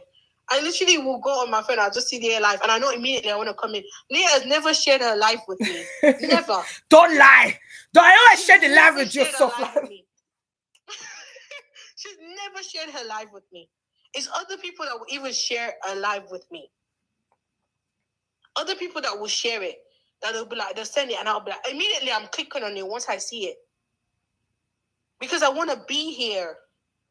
Because that's the person she is. You want to be around her. You want to see her. You want to talk to her. And that's why they come here. Because their LPs are insufferable. Yeah, it's true. They may not know, but a subconscious thing is that they want to be around people that actually are nice to be around. People that are entertaining. People that make you feel alive. They make you feel like, you just have such a calming and welcoming, energy to them. They subconsciously, they want to be here. They might be lying to themselves, I'm just here because I want to see what she has to say. But the reality is, you can feel the warmth and it's attracting you. Your LPs don't have that. That's why they have to indoctrinate you to, make sure you send Rev a message to do. Make sure you do this. Make sure you do that. Because nobody actually wants to. Oh, love you, Beverly. It's forced. It's forced, isn't it? It's forced, yes. The reason they have to force it is because it's not there.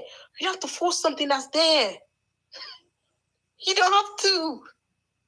You don't have to anakazo something that's there.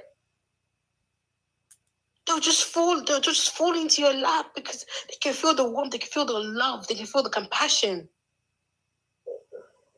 They know that this is the real thing. This is what I'm getting. You might even be the one that has to even, go to the person. You're like, I actually want to be around this person so much. Like, the people are the ones you might have to even clear your schedule because people want to be around. I mean, I'm sure Leah gets so much messages. She has to clear her schedule and be like, forgive. Meanwhile, they have to bustle for you for people to come to your center. But we're getting cool 20, 40, 50, sometimes even we have up to like 100 the other time of people on the FYP. Some of them are not even part of the survivors. They just saw Leah's personality and they like it, so they stay. You don't have to force people to stay when you're the element they want to be around you. You have to force them. So if you're still in there, I want you to ask yourself, why do I have to go through so many lengths to bring people to something that is supposed to be a light? Why? If it's really a light, why do you have to force people? When there's a light in the dark, you will see all insects will be drawn to it. They don't draw to it because the light is forcing them. They're drawn to it because a light is a light. It's bright.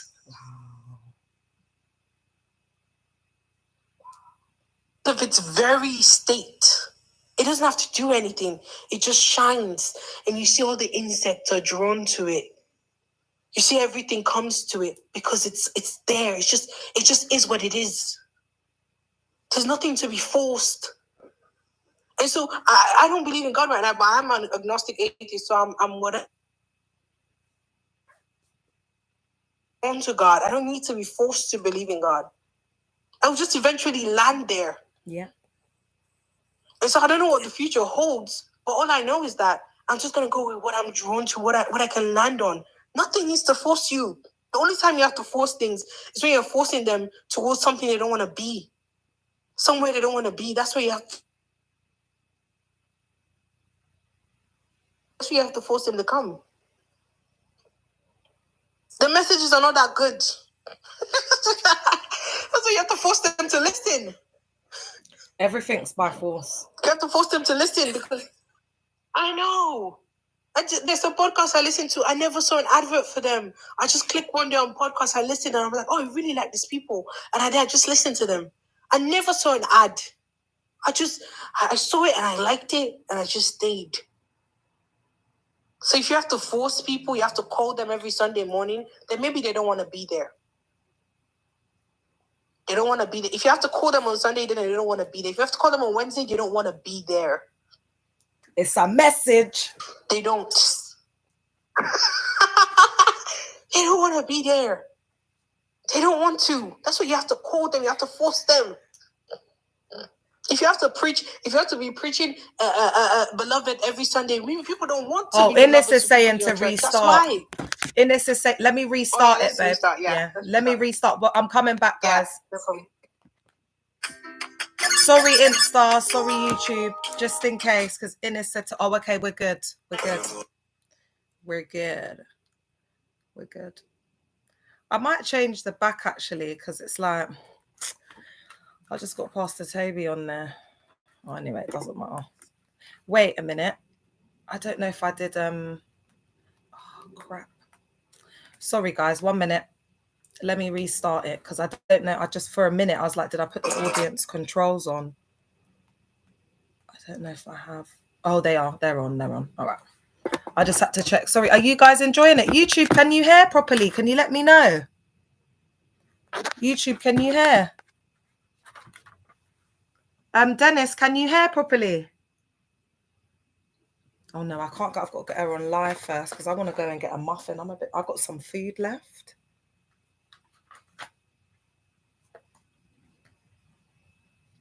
Hey guys, welcome.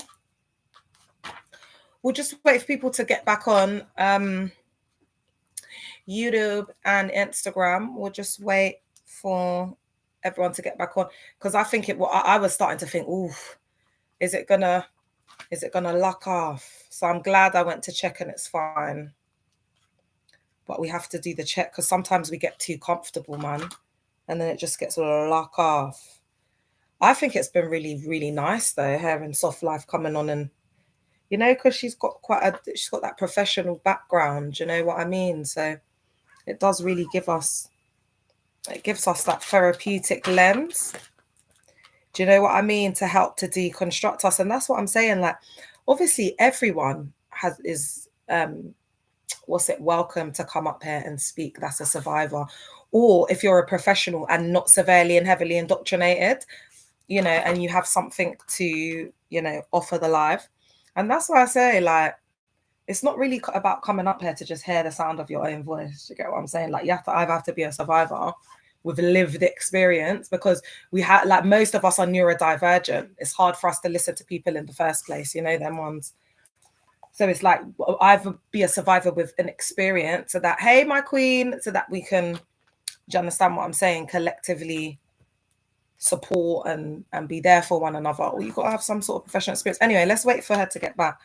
Whilst I'm waiting for her, let me go through mind altered practices, because having said all of this, it's like, how do they brainwash?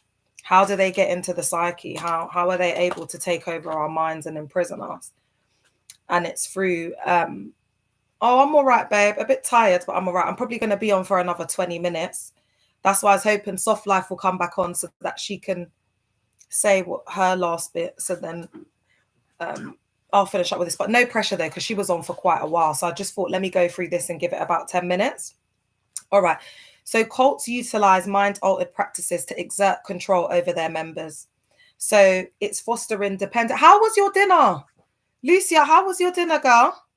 These techniques manipulate individuals' thoughts, behaviors, and emotions. So we can see the Stephen Hassan bite model coming in here.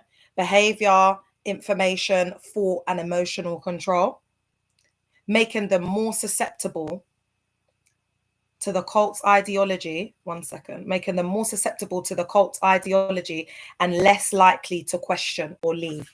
And that's why they want us in mind-altered practices. Do you get what I'm saying? Mind-altered states all the time. So it's easier for them to indoctrinate, because it's like, you can't fight. Do you know what I'm saying? Like when you're absolutely exhausted, not physically, mentally, nothingly, because your mind is just under like constant pressure. So by inducing altered states of consciousness, cults can bypass critical thinking and instill beliefs that might otherwise be rejected, because you're more open, aren't you? The psyche's more open, like psychologically you're more open, and so you're less able to critically think, and then you're more susceptible to the indoctrination. So, and this is just AI, guys, that I'm just reading from, and then feel free to add your bits or whatever. But so let's look at why they do up mind-altered practices. One of the reasons is for control and dependency. So mind control techniques like these, and guys, remember I said Combating Cult Mind Control is a really good book by Stephen Hassan. I would recommend that to everybody, because it really does break down like the indoctrination process and how they do it. So this is a lot of what Soft Life was talking about in the first one, but I'll just like skim over it. So they aim to create a sense of dependency on the cult leader, because remember, they're a narcissist. So they have these grandiose ideologies of themselves mixed with paranoia, and you are a supply. So when you're telling them they're great, thank you, babe. Can you pin it? When you're telling them that they're great, yes, men of God, you know, you're feeding that supply. You also have a dependency on the validation from the grandiose ideologies of self that you've now bought into, that you now see this as the prophet, the almighty, the all-knowing, the one that can bless and see you are SEU. So now, instead of God having the power to bless, and you know what, it's now the Mog. Thanks, Shaz. It's now the Mog. Yeah. Shaz, I'm gonna call you, Shah, but the lives have been crazy today. It's been really, really full up. We were on for a couple of hours earlier, and then I had to come on for the part 2. Hey, Queen Elites. So they want to create that sense of code. They want to create that sense of dependency on the cult leader and the group. That's why they isolate you. They have all the activities. They have, like, if there's any socials, and it won't be socials, it's always including something. It will be like all the cult. Do you know what I mean? There's no outsiders. It's so weird. This can involve isolating members from their previous support systems and replacing them with the cult structure. And that's really dangerous, because when that happens, like, there might be someone who's been in and out, been sectioned like their whole life, and then they find this cult, and now it's like they're there and this is their new family. And then when they end up getting sections, because they need like high functioning members to build the empires, they're nowhere to be found. And then they've let go of their support system. If they're lucky and they've got family, then they'll be there. Do you get what I'm saying? So they spiral out of control even worse. And as Soft Life was saying, it becomes like an addiction. So, you know, like an addict will go back to their whole old habits, and they'll go, you know, like there's that constant. So it's like that, because we become addicted to the setting, the supply from the cult leader, because we want them to tell us that we're good enough. And a lot of the time we have like insecure, disorganized attachments where we're coming from in our background, a lot of SA great being used and abused by people. So when it's like this big, great Mog is giving us the time of day, it's like we're feeling, do you understand what I'm saying? Hey, Dana, we're feeling like, wow, it's such a blessing and a privilege to do something for the Mog, and and then slowly the Mog and the group start to replace God, and it becomes synonymous with God, because they say the house of God, the people of God, God's servant. Do you see where it's going? So it's just like when they're doing up the indoctrination, they'll just say, give a round of applause for Jesus, you know, but the whole nothing, we can't find Christ in any of what they've just spoken about for those 3 to 4 hours. But as long as we mention the name and just give it a clap, and that's the problem. Look at that woman, Nana Agrada. Is it Agrada? Am I saying it right? From Ghana. She was a fetish spiritualist, and then all of a sudden she converted to Christianity, and then she was saying that she could double their money. It was a money doubling SCAM. Hey Sarah, you're right, babe. And she, is it Sahara? Hey Sahara, and then ran off with their money. She got sentenced to 15 years. All right. Emotional manipulation. So cults often exploit vulnerabilities and insecurities to gain control. Soft Life, do you want to come up and say what you were saying? Because I was just covering. Oh yeah, I'm all right, my love. I'm all right. Getting deconstructed the hell out of today. I can't lie. Soft Life's been going in, Chair. And it's been really good. Oh, I love your profile name. Just let me know, Soft Life. No pressure, because you were on for quite a while. So if I don't want you to feel pressured, if you just want to stay in the comments, just tell me. I'll chill for now. Because what I was gonna do, even if you want to come back up, you can still come back up and say your bit, and then I was gonna take a break. So if you wanted to take a little break, because Soft Life's, oh God, she was on for a couple of hours, been on for a couple of hours. And when she's in the mood, this is when I'm like, yeah, come up and tell us, because that type of knowledge, that girl's gone through pain, trauma, crying on her pillows, gone through years of training. And, you know, it's just so great, because I'm trying not to say, you know, religious things like it's so blessing. It's so wonderful. Do you know what I mean? It's so lovely to have someone in that professional space who wants to come on and share their knowledge with us. It's absolutely wonderful. So just let me know, babe. So cults emotionally manipulate people, and they do that. That's why they want to put them in mind altered states. Okay. So by manipulating emotions, they can create a sense of belonging, because at the end of the day, that's all they want, is a sense of belonging. And when we look at Maslow's hierarchy of needs, everybody wants to belong. And that's what Soft Life was saying. Like the cult leader HATEs himself. That's why there's so much projection. He doesn't feel like he's good enough. He doesn't feel like he's ever been good enough. He doesn't feel like he's ever fit in. So he projects that onto us. And then we have the feeling of it's never good enough. You bring 5 people, it's good. You bought 5, bring 10 more. You bought 10, that's good, but you can bring 10 more. We can bring 20, you can make 20. And these times that pastor's just been sitting on his gold throne. He hasn't brought no one to the setting, the mog, for like 10 years. And here you are bringing 5 people every single week, and they still got something to say. It's crazy, man. So we've got suppression of critical thinking. So techniques like thought stopping, where critical thoughts are interrupted or dismissed. So it's like, I think in cult psychoed, they call it thought blocking. So they can call it thought stopping or thought blocking. So anytime that you say anything contrary to what the mog's saying, the group, whatever, because it's a high control group and there's a lot of program-based, fear-based programming. Yeah. So when you start to criticize, or you've got something that's against what the cult's saying or whatever, it's like the thought blocking, the thought stopping starts coming in, and it's like they just shut down, or they start saying to you, God will prevail, God will build his house, and the gates of hell shall not prevail again. They just start going into this crazy mode.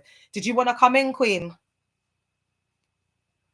I know you can finish those ones first. I think I'll come in after. All right. I can go on now. Yeah, I'll come in after. So just like finish that train of thought. Yeah. All right, babe. Yeah, because this is important, isn't it? The thought stopping, and yeah. So they can create a sense of belonging through fear or guilt, making it difficult for individuals to leave. Because again, you have to remember what Soft Life was saying earlier, that we become addicted to the supply, especially if you're a high grade supply. And this is where I'm going to put the creatives and the gifted people in here. And it's not even like everyone's creative and everyone's gifted. But again, it's very black and white thinking, us versus them. Do you know what I mean? Like isolation, they still have to do up triangulation within the cult. So there's cults within the cult, there's groups within the group. So it's like the anointed minstrel, because they're a high grade supply, because they're helping to grow the setting, they're helping to bring people in, similarly to the dancing stars. But the way the ministers get treated, like the minstrels, the ones that are the minstrels of the house that really carry the cult, like they're the face of the cult through the ministering, like what I was doing. That's a high grade supply. So the mog will bring you close. You'll go into like special meetings. You'll get invited to special functions. You'll be around like high-ranking men of God, because you may be singing at, you know, different events, different conferences. You'll travel with the high-ranking minister, travel closely with the high-ranking minister, and then they believe in the catch the anointing. So it's like it's rubbing off on you. So everybody starts, you know, treating you a different way. That's bringing in the elitism, the pyramid scheme. There's so much. So suppression of, oh, have I done that one? Oh, no. Let me say this again anyway. So there's suppression of critical thinking. There's no critical thinking whatsoever. When you're starting to have crucial thoughts, then the thought stopping, the thought blocking comes in, and they are interrupted and dismissed. And this prevents members from analyzing the cult's teachings objectively. What it also does is, you see, like I was saying, we're lucky to have like Soft Life because she's a therapist, but she hasn't just gone with like, you know, the cult's indoctrination and there's thought stopping techniques and thought blocking techniques. So she's just writing the papers to pass and just doing the assessments to pass and still thinking in her head, you know, Jesus is Lord, my pastor's right. So she's actually taken it in, internalized it, which has helped to ultimately deconstruct and deprogram her. That's the difference.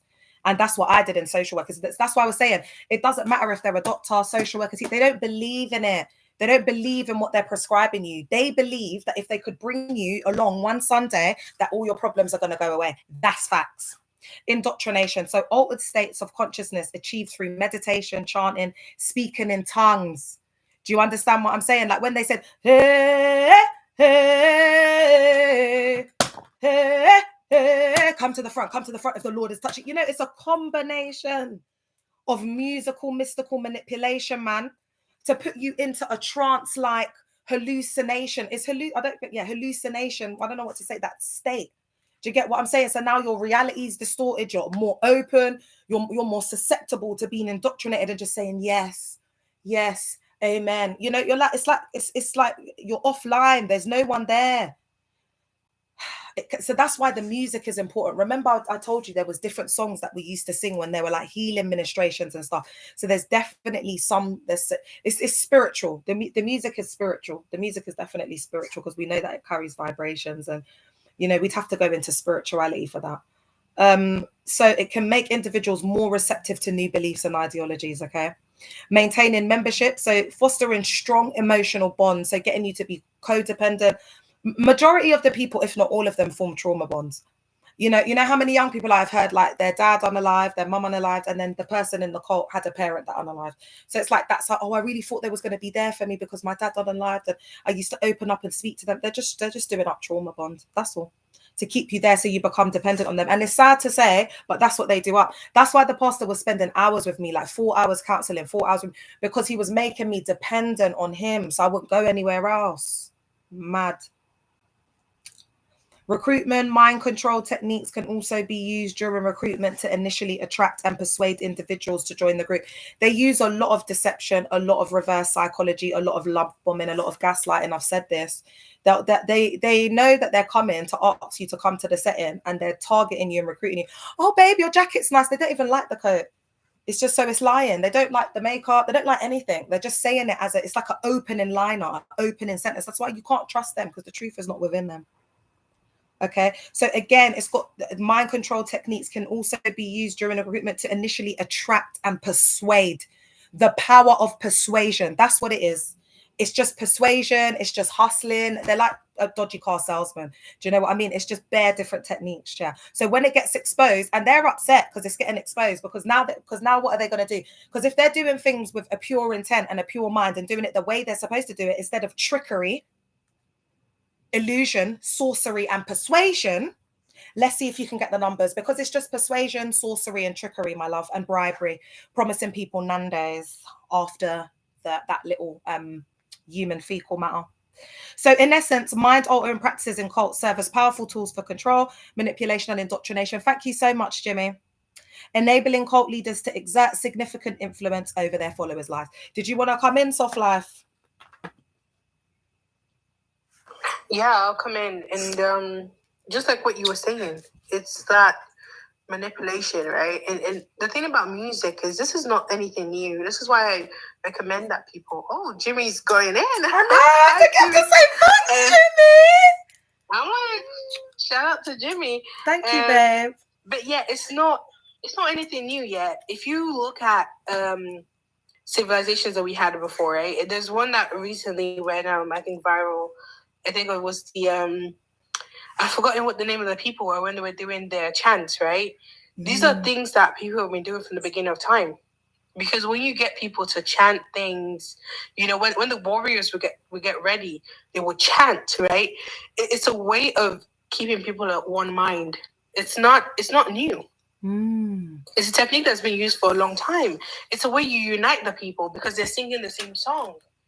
And, when you look at the history of people doing that, they did that before they went out to, WAR, or, if they were just encouraging each other in terms of grief or anything like that.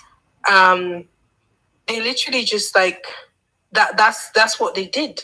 So it's nothing new. When you're chanting these things with these people in unison, you become of one mind, right? You have one mind, your one goal, your one person. And it was used in these societies to protect, to get the people to be together, to bring unity. And in those moments, the spiritual, a lot of them believe that they were pretty much like just the ancestors were talking through them, right? The ancestors were with them when they did that. That's what a lot of them believe, right? I mean, I'm not here to talk about spirituality or anything like that, but that's what they believe. That, and it feels like that because in that moment, they're singing the same songs that the ancestors sang, right? They're singing that they are in that moment doing the same things that were done. So this is just another way that they're manipulating something that is very human, that is very real, that was across cultures, that was across, different parts of the world, right? When they did the same thing, the chants, the dancing, the stomping of the feet at the same beat, it was to bring unity. And what happens during that time, anything that you feel or that the group feels, this is now social psychology, it is amplified. It is amplified to a ridiculous amount. We studied it in crowd behavior, mob behavior, right? And I'll find the specific theory that it's on. But we know that when somebody is in a crowd and the crowd starts to talk about something, even if they didn't fully believe it that much before, whatever their belief is starts to be amplified. Let's say, for example, something silly, right? Let's say we have a crowd of people that are saying they like apples, right? And before, I like apples, okay. Like, it's not my favorite fruit, but I kind of like it. It's all right. And I joined that crowd. And they're like, we like apples. Apples are the best things ever. When I joined that crowd, I may have not really liked it that much. But when I joined that crowd, I start to assimilate the crowd behavior. And suddenly, I love apple, or it's my favorite fruit. Because the thing about us humans is our brains are consistently looking for how to protect us, right? And when we see a group, we think, if I can just be a part of them, I will have their protection. Right? If I can just assimilate their behavior, security, they will accept me. Sense of belonging, security. Yeah, you just need. Yeah, exactly. That's that security. If I can just stay with them, if I can just be close to them, if I can just be a part of them, they will protect me. And so in that moment, anything that you might not have been, RADICAL, you were not like that, but you become that. And that's how that type of behavior begins to spread. Because somebody might just have had a mild understanding of that thing, but when they join that group and that mob mentality starts to happen, we see that. And this is something that is studied in social psychology. It's happened with a lot of political movements. And it's being done. And that's the same thing they do in church, right? You're there. You may not be feeling the spirit, but you look to your right and Annabelle's feeling the spirit. You look to your left, Leah's feeling the spirit. You look in front of you, Margaret is on the floor. You look behind you, John is sobbing or he's shouting. Immediately, you start to feel like the odd one out. There's this syndrome, it's like odd one out syndrome. You don't want to feel that way. Our brain does not like that because it's like, how am I the odd one out? How am I the odd one out? I need to feel it. And that's why if you look back at your praise and worship days, there's probably moments where you thought, oh my God, I don't feel anything. But then you force yourself back into it. Yeah, you have to. Almost everyone I know has had that moment where they look around and they're like, what is everybody screaming about? I actually don't feel anything. Yeah, I was just like, God is not here anymore. God is not here. It's gone. You push yourself back into it. I've never had moments where I'm opening my eyes and I'm looking around like, what's going on? It's mad. I know, girl. It's literally Everyone's had that moment. When the light goes on. Everyone's had that moment. Yeah, it's like, because we have these moments where we kind of just jump out of it, where we're like, actually, this looks a bit odd, isn't it? Like, you're just looking around, you're just like, what's actually going on? And that's like your mind comes back to reality, but then you go back into it. And that's why they have these songs, and they tell you, you know, when you go to church, you say, everybody sing the song. We're going to put it up there. You must sing the song. Even if you don't know the song, just sing it. Just say the words. Just say it. Even if you don't know it, you can follow up to sing it. So much control, even in the worship. Like I said, our minds and our bodies, they're connected, right? So when you're doing something, you're telling your mind something by doing it. And so there's this pathway. It's like a pathway where you can sometimes you do something and then your mind registers it. And sometimes you think it and then your body does it. And that's why they ask us, you know, clap. Say, you know, you have to say, oh, yes, you're preaching, Pastor. Even if you don't believe it, but because you're saying it, your brain now registers it as something important. Because your brain has already registered that we clap for things that are important. We stand up for things that are important. We give reference to those things. So your brain takes it in as, oh, this is actually a serious thing. We know it might be the most unserious thing ever. But that's why they force you to do it. That's what I was saying. If what they were doing was genuine, you would just naturally do it. You would not be asked to. Can I come in and say something? Yeah. I think because I saw a girl's post and she was saying, I did that feeling. I want to get that feeling like when I was first born again. And it's just like what you were saying. Do you get what I'm saying? It's like when that adrenaline goes, that rush. Do you get what I'm saying? When they're having to do the same thing over and over again, and you're seeing that nothing is happening, like nothing's improving, nothing is happening. And then you think, oh, I've got to fight the good fight. I've got to sacrifice. They got it. That's why they program you with that. Duh. So when that starts happening, you got the thought blocking. The thought blocking techniques, you get me? So it's like it's not allowing your brain to think rationally and logically and critically that this is absolute human fecal matter. You're not we're trying to help you. That's why we're here. Do you know what I'm saying? Like you're literally trapped in a cult. Like that's what it is for people that are listening that are inside. I just wanted to say that it's that, you know, that first born again. It's like, you know, when you get in the relationship and the guy's love bombing you and then you start to see the real him after 3 months. That's what happens. You start to see like the real cult. Yeah, but you think it's sacrifice and you know it's not hard. It's not easy to be a you know what. You get me, girl? Yeah, and girl, there's several things happening, right? Because the first thing is that there's one context. The first thing that they tell them is that come and God's gonna forgive you of all your sins, right? And so a lot of people, the first thing that they experience is that temporary kind of let go of all the bad things they've done. That's why people start crying, right? Because they remember all the bad things they've done, and you're now kind of offering them this new life. That's why they say, oh, things have passed away, everything has become new, right? So it's like they're starting over again.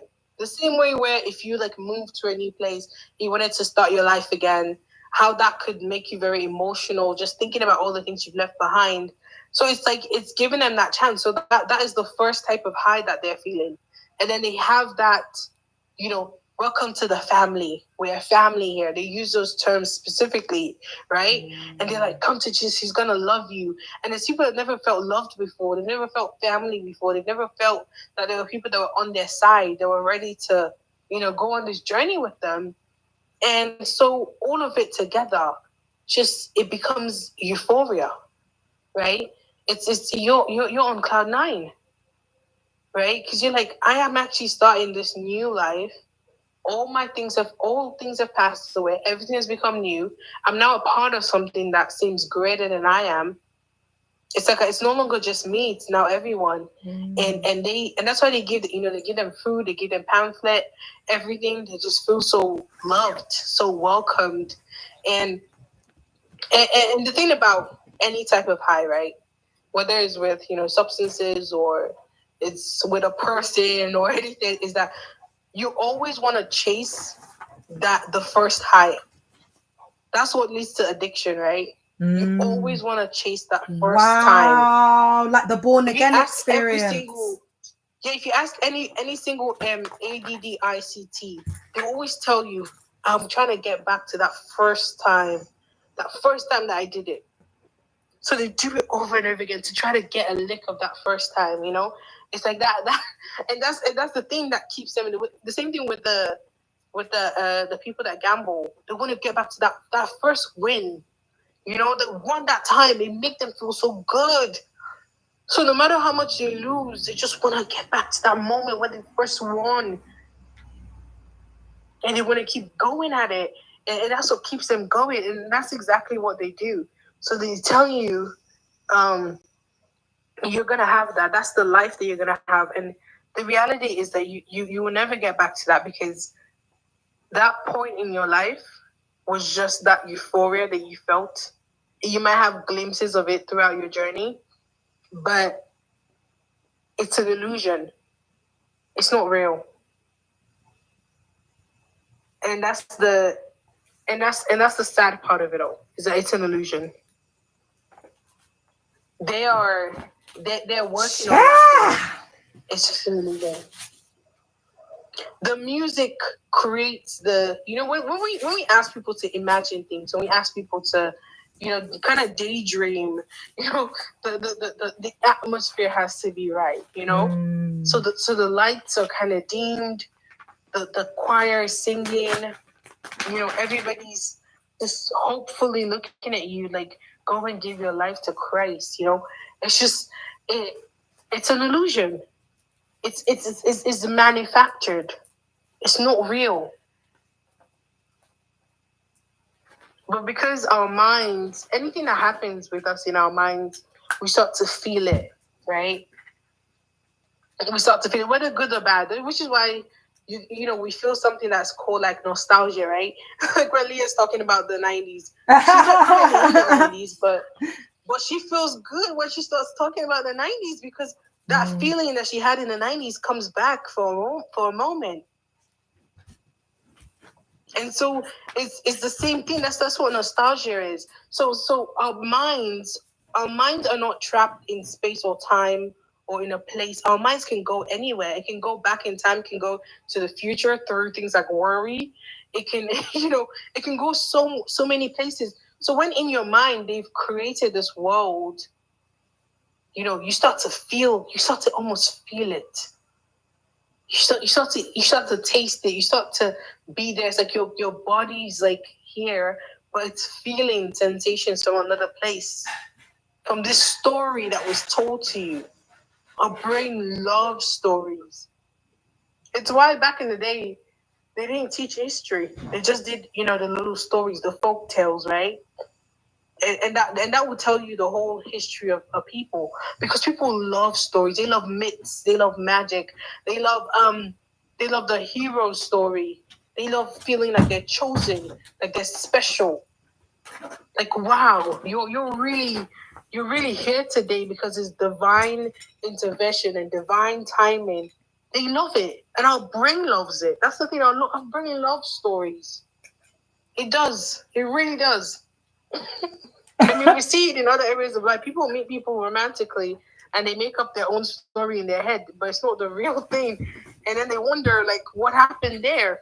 How did I not see the red flags? It's because your brain made up a story and your brain really likes that story. There's no red flags in your mind. There's no red flags when you're on euphoria. There's no red flags. It's just everything is green flag. Everything is amazing. Everything is just good. Then reality starts to set in, and that's usually when people start to think, I don't know about this place. People have a little bit of a doubt. And what happens? The indoctrination has already happened. Because they do the indoctrination while you're up in the sky. So while you're in the sky, they're down here rearranging your reality. So by the time you come back to reality, power has already changed hands. They're in charge now.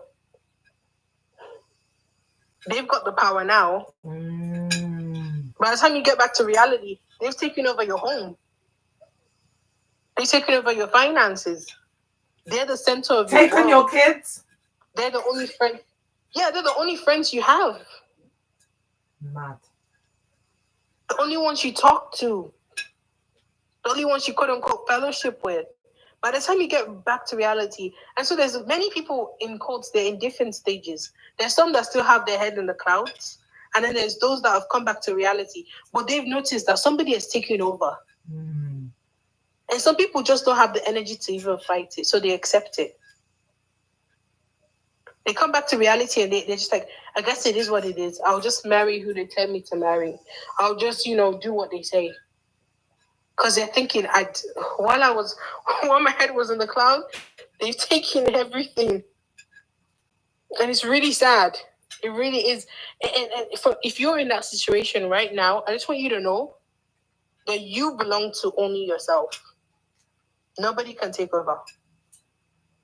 You belong to only yourself, okay? You belong to only yourself. Nobody can make you feel and think things that you don't want to feel and think. Yes, they've done it before, but you can undo it. You know why? You're still the author of your story. Even if you gave somebody the pen shortly, you're the one that gets to write it. It's not over until you say it's over. So you can take your power back. You really can. You don't have to give up. Yes, you've given them a lot. But listen, you have so much more life to give than you have already given. And that life is something that you should live on your own terms. It is worth it. One day, being free for one day is better than 1,000 years in bondage. Yes, just for one, even if you just be one day free. Yes. Yeah, I remember I have because you remember I told you I'm Sierra Leonean as well. Oh yeah. I don't know if Leah even knows about our history, but I have some of my Sierra Leonean family members, and there was the lady that I knew, right? And we had a war, which you guys didn't know. Well, WAR, sorry, F1 in the chat. We had WAR for. Let me put F1. I love TikTok shop. TikTok, I love you. I love you, TikTok shop. But yeah, we had WAR for like 20 plus years or so. And I knew a lady, right? Her family, they literally were going from the area that was kind of underneath the control to like the area where they would be free and all of that stuff. And the cold and everything traveling has got into them. And she remembers that her family literally just they spent just like one moment in the area that they would be free before they passed on.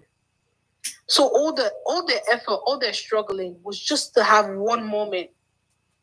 And we had the same thing with the SLAVES that came from the US. Some of them, on the boat, they had a lot of sickness and all this stuff, but they only just wanted to touch the ground. They only wanted to just touch the shores, to say, I am home. I'm back here in Africa. I'm here. Just to touch the ground, just to be free for 1 second. They fought just to be free for a moment. So listen, even if you feel like I've given them my all, my dear, a moment of freedom is worth it. A moment of freedom is worth it. A moment where you can take your power back. A moment where you can be with yourself and trust yourself again. Because I know that people have been there 20, 30 years, even longer than Leah. You can leave, and it's okay that you do. Can leave. You being free, yes, you might mess up. Yes, you might have to start again. Yes, it's going to be hard. It's not going to happen overnight. But it is worth it, my dear.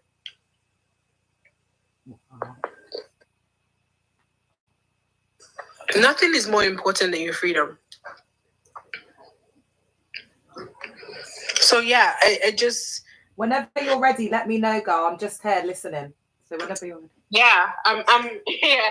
I just wanted to remind them of that. But yeah, just going back to that, is that manipulation is to keep you outside of yourself, to keep you away from yourself, departed from yourself, abandoning yourself. That's what they do that for. And the music, if you study some because music is very healing, right? I know, because I even know what type of music I want to listen to based on my mood. And I know what's going to make my mood better, right? Music is a tool. It can be used for good. It can be used for bad, right? And music is literally like it's such a powerful tool.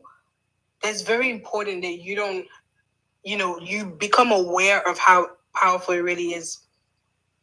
There's a certain music that somebody can play that can make you feel, different things, right? And when they play those music, if you look at most churches, they have similar music when they're giving their tithes and offerings.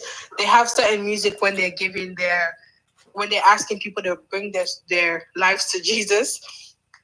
They have certain music, and there's a reason why they say, "Oh, everybody quiet. Let's just whisper." They have service like that where they like just sing low, don't shout. And that's it's a way of getting you to be in this hallucinated state where you're just hearing those things, those chants, those that music is making your emotions, you're opening up. You're in a vulnerable stage where you're feeling all these emotions and they're flowing out of you. That's why people start to cry. People wail. There are people that scream. It's not because there's some kind of spirit in them. It's because that's a release of emotions. I mean, I do somatic therapy, right? When you're doing somatic therapy, somebody could literally start to scream, right? Just from a sensation. You could literally just hold somebody's hand and they would start to scream. They start to cry. They start to shake. Because all parts of our bodies are interconnected. And when things happen, especially traumatic things, that's why people that struggle with any type of trauma are the most vulnerable in those places. And it's so crazy that they demonize them and say, oh, it's a spirit. It's not a spirit. It's a release of emotion. Some things happened to people when they were children and they were not able to scream. So when you then sing that song and it brings them back to that place where they couldn't scream, the scream that they wanted to scream then comes out of them. When somebody was in a situation that they couldn't cry and you start singing that song and it takes them mentally to that place, the tears that they wanted to cry at that moment just comes out of them. And that's why you see people they're in these positions where they're holding on. Oh, thanks, Emma. Where they're holding on to themselves, where they're comforting, they're soothing themselves. And they think it's the Holy Spirit. No, it's just they're soothing themselves. They're there because you're taking them to that place. And it's so irresponsible because that atmosphere is not a safe one. Oh, thanks, Emma. It's not a safe one, Imagine somebody's in such a vulnerable stage and right after some LP is telling them, hey, why are these things? Why are you doing this? Blah, blah, blah. It's like, it's so unsafe. Somebody has just been in one of the most vulnerable positions of their life. Do you know the type of memories that come back? Some people have some really, intense things have happened to them. And then what do? They try to make money from it. Tell them, oh, come up and talk about your testimony. What happened to you? And then the people come up and they say these things and they're vulnerable in front of people. And then they use them in their sermons later on. Do you know what that does? Like, Leah, this is so bad because what it does is it teaches people to close up and to never open up again. Oh, wow. That's why people become stoic. After you've been there for a while, you become stoic. Makes sense. Because when you're vulnerable and you're met with a certain amount of, response, when you're vulnerable and you're met with that type of response, your body is like, I will never do that again. So they close up. They close up and they become hardened. And that's why they can't even look at people with empathy. Because they're so closed off to their own emotions, how can they feel anything for you? They'll look at you crying and they just think, oh, she's just being a baby about it. Because they're so closed up to their emotions. And so they're taking the humanity from these people. That's what they're doing. That thing in us as human beings, where we can look at somebody else and we can feel their pain and we can feel their tears and we can feel their worry. We can look at them and we can hold them and we can show them and they can feel our love. I remember I went to like a live and there was a guy that was sharing something, right, about the depression and stuff he was going through. And I literally didn't even say anything, Leah, to this guy. I sent him that emoji, that hugging emoji, right? The blue one where you're hugging, two people are hugging. That's what I showed him. And he told me, he said, thank you. I could literally feel your love coming to me. He was like, I really appreciate you because I can feel your love coming to me. I didn't say anything. I didn't even say a word. I just sent him the little hugging emoji. And he said, I can literally feel that you are feeling for me. Because that's how we connect as humans. You know, our connection transcends time. It transcends our phone. It transcends everything. We can literally feel when somebody's upholding us. We can feel it. Because we're connected in that way. And so what they do is they close that up for you. So now they will come on the live, they will listen to survivors share their story of how the most horrible things have happened to them, and they feel nothing. Because the time that they opened up, they were shut down and they became stoic. They became more like things than humans. Where they don't bear any emotions, any feelings, and they're not in tune with theirs. And that's what I'm telling you, Leah. I know you were there for 18 years, but I could see you're somebody that always held on to that emotion. You always felt for people. Yeah. That means it was so much for you that even with all the things that they did, they could not take that away from you. And now the reason why you would probably go to tears when things are happening is because you had to hold it for so long, and now you're free. Now you could cry it out. Now you can scream it out. Now you could be yourself without that fear of judgment. I remember there was a time that we went on a live and people were like, oh, well, Leah's... And I'm like, let Leah be Leah because she's not been Leah for so long. Like, I know that some people that they feel like, oh, no, you're doing too much. No, this is you, and you've been hidden and you've been locked away for too long. You can't teach somebody how to be free, especially when they've not been free. They have to learn it themselves. So, as survivors, you're going to come out and your personality is going to come out. And some people might think that's too heavy for them. And I'm just telling you, those are the wrong people. They don't understand it. They don't know the type of pain that you've been through. They don't know what you've carried. So they don't understand where you've escaped. So they may not get it. But however you want to process it, you process it out. And sometimes it's going to be anger. That's the reality. Sometimes we're going to be very angry. Because listen, anger is more closely related to the teenage side of you, right? Because they always talk about teenagers being angry. It's so much more related to the teenage side of you. And you know why the teenage side of you is angry? It's because not only are they misunderstood, they're misrepresented. They're misunderstood, they're misrepresented, and they feel betrayed. They feel alone. Because this world wasn't what they were promised. So when you feel that anger, it's normal. You're connecting to a part of you that should not be shut down. Yeah, there's healthy ways to deal with it. I'm not saying go punch a hole in the wall, but it's okay to be angry. It's okay to be upset. It's okay to feel wronged because you were. You were wronged. You did have things taken away from you that you didn't want to. You did have your boundaries broken. It is okay that you're upset. It is okay that you're sad sometimes. It is okay that sometimes you just don't feel comfortable and you're just like, well, what is going on? Why did I let that happen? It is okay. It is a normal reaction to what has happened to you. You don't need to lock off those emotions because they've been locked up for too long.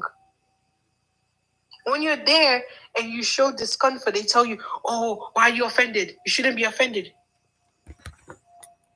It's okay. Yeah, Melly, you're right. They always expect people to suppress their feelings. They do, yeah.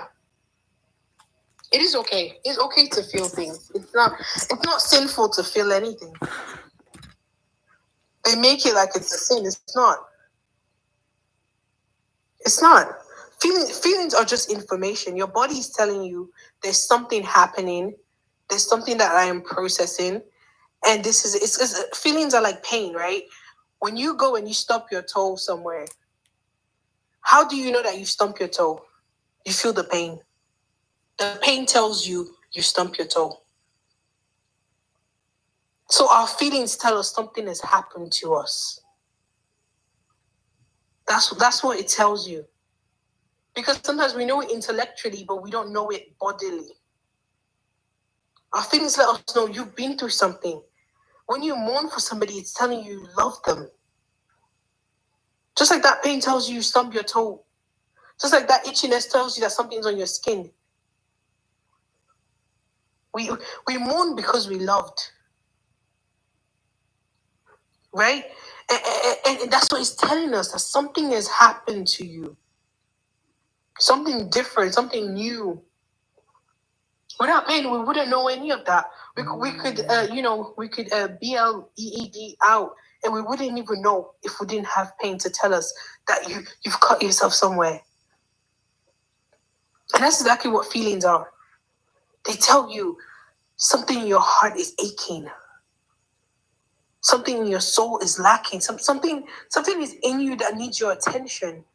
It doesn't need to be judged. It doesn't need to be suppressed. It just needs your care. Sometimes it's the little child in you that just needs your care, just needs your attention. Your little self, your little girl, your little boy is just like, I need attention. And that's how you feel it. Sometimes your little teenager is like, I need validation. And you feel it. Your adult self is like, I need a break, I need rest. I'm doing so much, and you feel it. It's just information. And they try to lock you off from those things. They try to shame you for those things. Because when we attend to ourselves, we cannot be controlled by anybody else. I mean, if I'm in one of those gatherings... Let's pause a bit. Hello? Be like, what do you mean? What do you mean you need the break? You know what I mean? So now I have to choose between betraying them or my body. And because of the indoctrination, I'm going to betray my body. It might be the child me that needs a break. And I have to betray that little child and say, I'm not going to give you what you need because LP needs me. I'm not going to give you what you need because dad needs me. And so whatever betrayal that child had felt, they're going to feel it again. Whatever, that teenager in you saying, I want connection, I want this, I want that, I want my feelings to be validated. And you go there and you invalidate your own feelings because they've taught you to do so. And so that teenager in you feels once again betrayed. And that's what happens. They're trying to cut you away from yourself. I mean, there was one lady that I think she posted that, we should have self-care and reflection. And somebody said, that's demonic. It doesn't matter. It's just about what God says about you. And I'm like, oh my God. It's crazy. They see self-care and self-love as demonic. Yeah, they want you to. And the thing is, whether you believe in God or not, what she's talking about is not God, whether as a person or as an energy or anything. She's talking about the pastors. She's talking about the writers. She's talking about those who have made these laws that they expect all of us to follow for some reason. But listen, there's no box big enough to fill us up. There's not. We can't fit in the box because there's no box that's big enough. Humans are so complex. We cannot fit in any box. There's no shape that works for us. None. Which is why even within their circles, they're doing some shady things because even they cannot fit into the box that they've created. Humans are too complex. We're not just squares and triangles and circles. We're complicated shapes. We have edges. We have some sides that are curved. We have some sides that are straight. We have some spikes. We're too complicated to fit in any box. So don't let anybody take that from you. Because at the end of the day, you have to live with yourself. They don't have to. You're the one that has to live with yourself in the life that you've created. And so, all of these things, it's not easy at all. It's very difficult to get away from. But I'm just going to tell you, just start one day at a time. The same way that they indoctrinated you one day at a time, those things will unravel one day at a time. That's it. You cut a little bit off every day. Just a little bit off. Just a little bit off. You process it just a little bit every day. Before you know it, time has passed and you've gotten to a level of deconstruction that you don't even know. Like, I didn't wake up one day and I'm like, today I'm going to deconstruct all the years of indoctrination. No, it's just a little bit every day. Yeah. It's a process, isn't it? Yeah, it's a little bit. And before you know it, you're looking back and you're like, wow, that's crazy. I mean, it's been what? How many years now? And I can't even imagine how much progress I've made. You know, it's like you will surprise yourself, really. I know it's hard now, but you're gonna look back and you're gonna be like, wow, like I randomly just went on Leah's live one day and I started to think about these things. And then one day I read a book, and the other day I read another chapter of another book, and then one day I listened to a podcast, and then another day I sat down with myself. I took myself to the beach. I sat down by the ocean. I felt like my body was alive again. You know, it's just little by little. Eventually, you're just like, okay. You start to feel alive. Yeah, that's yeah, you start to feel, it's like life is like water, is little drops. That's how we get it. It's little drops, right? Even the type of the things that we've put around us. It's a bit of a technical delay. It starts to break off. You would think, oh, stone is so strong. How could something as weak as water? But the water hits the stone every day. And before you know it, starts to chip off. That's how it happens. It's not that one hit. It just keeps hitting it every day. And every time it hits it, it gets weaker. So that's why like survivors, their hold on you is getting weaker. Their grasp on your mind is getting weaker. It may not feel like it, but that water, that life is hitting that stone. It's hitting it. It's hitting it little by little. And before you know it, you're getting freer. You're getting released slowly by slowly. And there will be a day where it's like, oh, I can't even imagine going back to something like this. Right now, you may be fighting with, should I go back? Should I stay? Should I go back? Should I stay?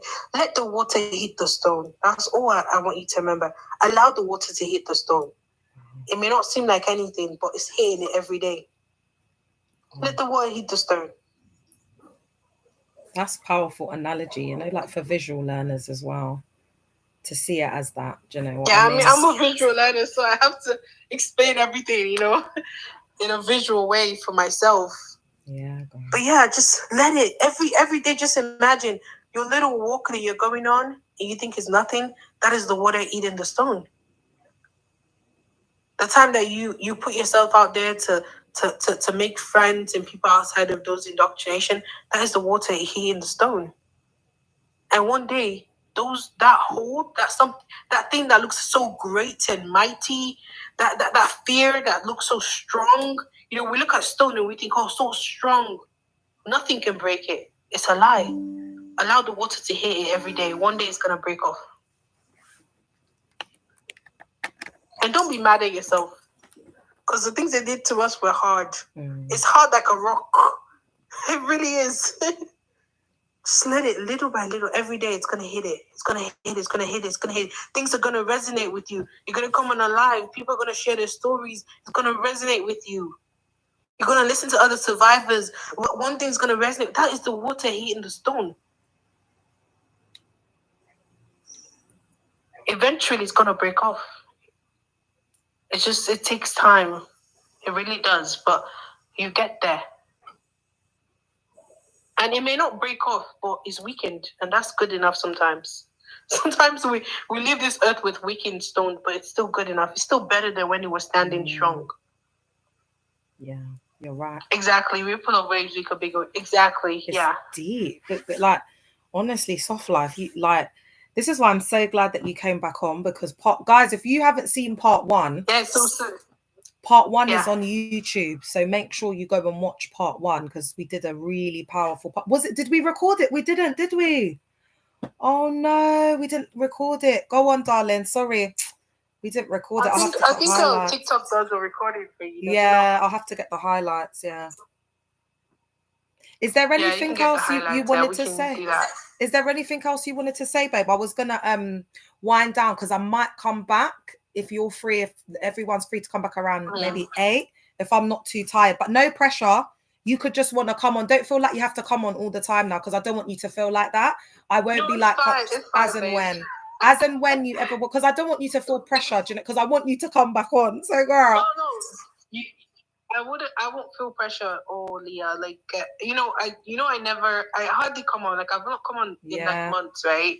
It's just I like to just go with the flow, and I guess today is just a day that's what I've been flown to do, because I didn't even know. Like I was just like, let me just request and come up, and it was just I just followed myself. You know, I didn't think too much about it, and then we just started talking. So it's okay, like that. Maybe that is something that somebody specifically needed to hear, and that is, I'm happy for that, right? And I'll be happy to come on if I'm available later as well. So yeah, exactly. Lovely. Okay, maybe we can get into it like maybe we can get into like the female, like Mary Magdalene going into patriarchy and misogyny, and I'd like to do when that. God was a woman, we need to go through that book. Yeah, if you've got it, we can touch on it. Yeah, there's so many stories of goddesses on there. I mean, Nia, you really need to read that. Yeah, I'll get that one. It talks about all the kingdoms where we had matriarchy and goddesses, and it just the shift. It will tell you about everything. I'm gonna get that one then, as well as the other two. Yeah.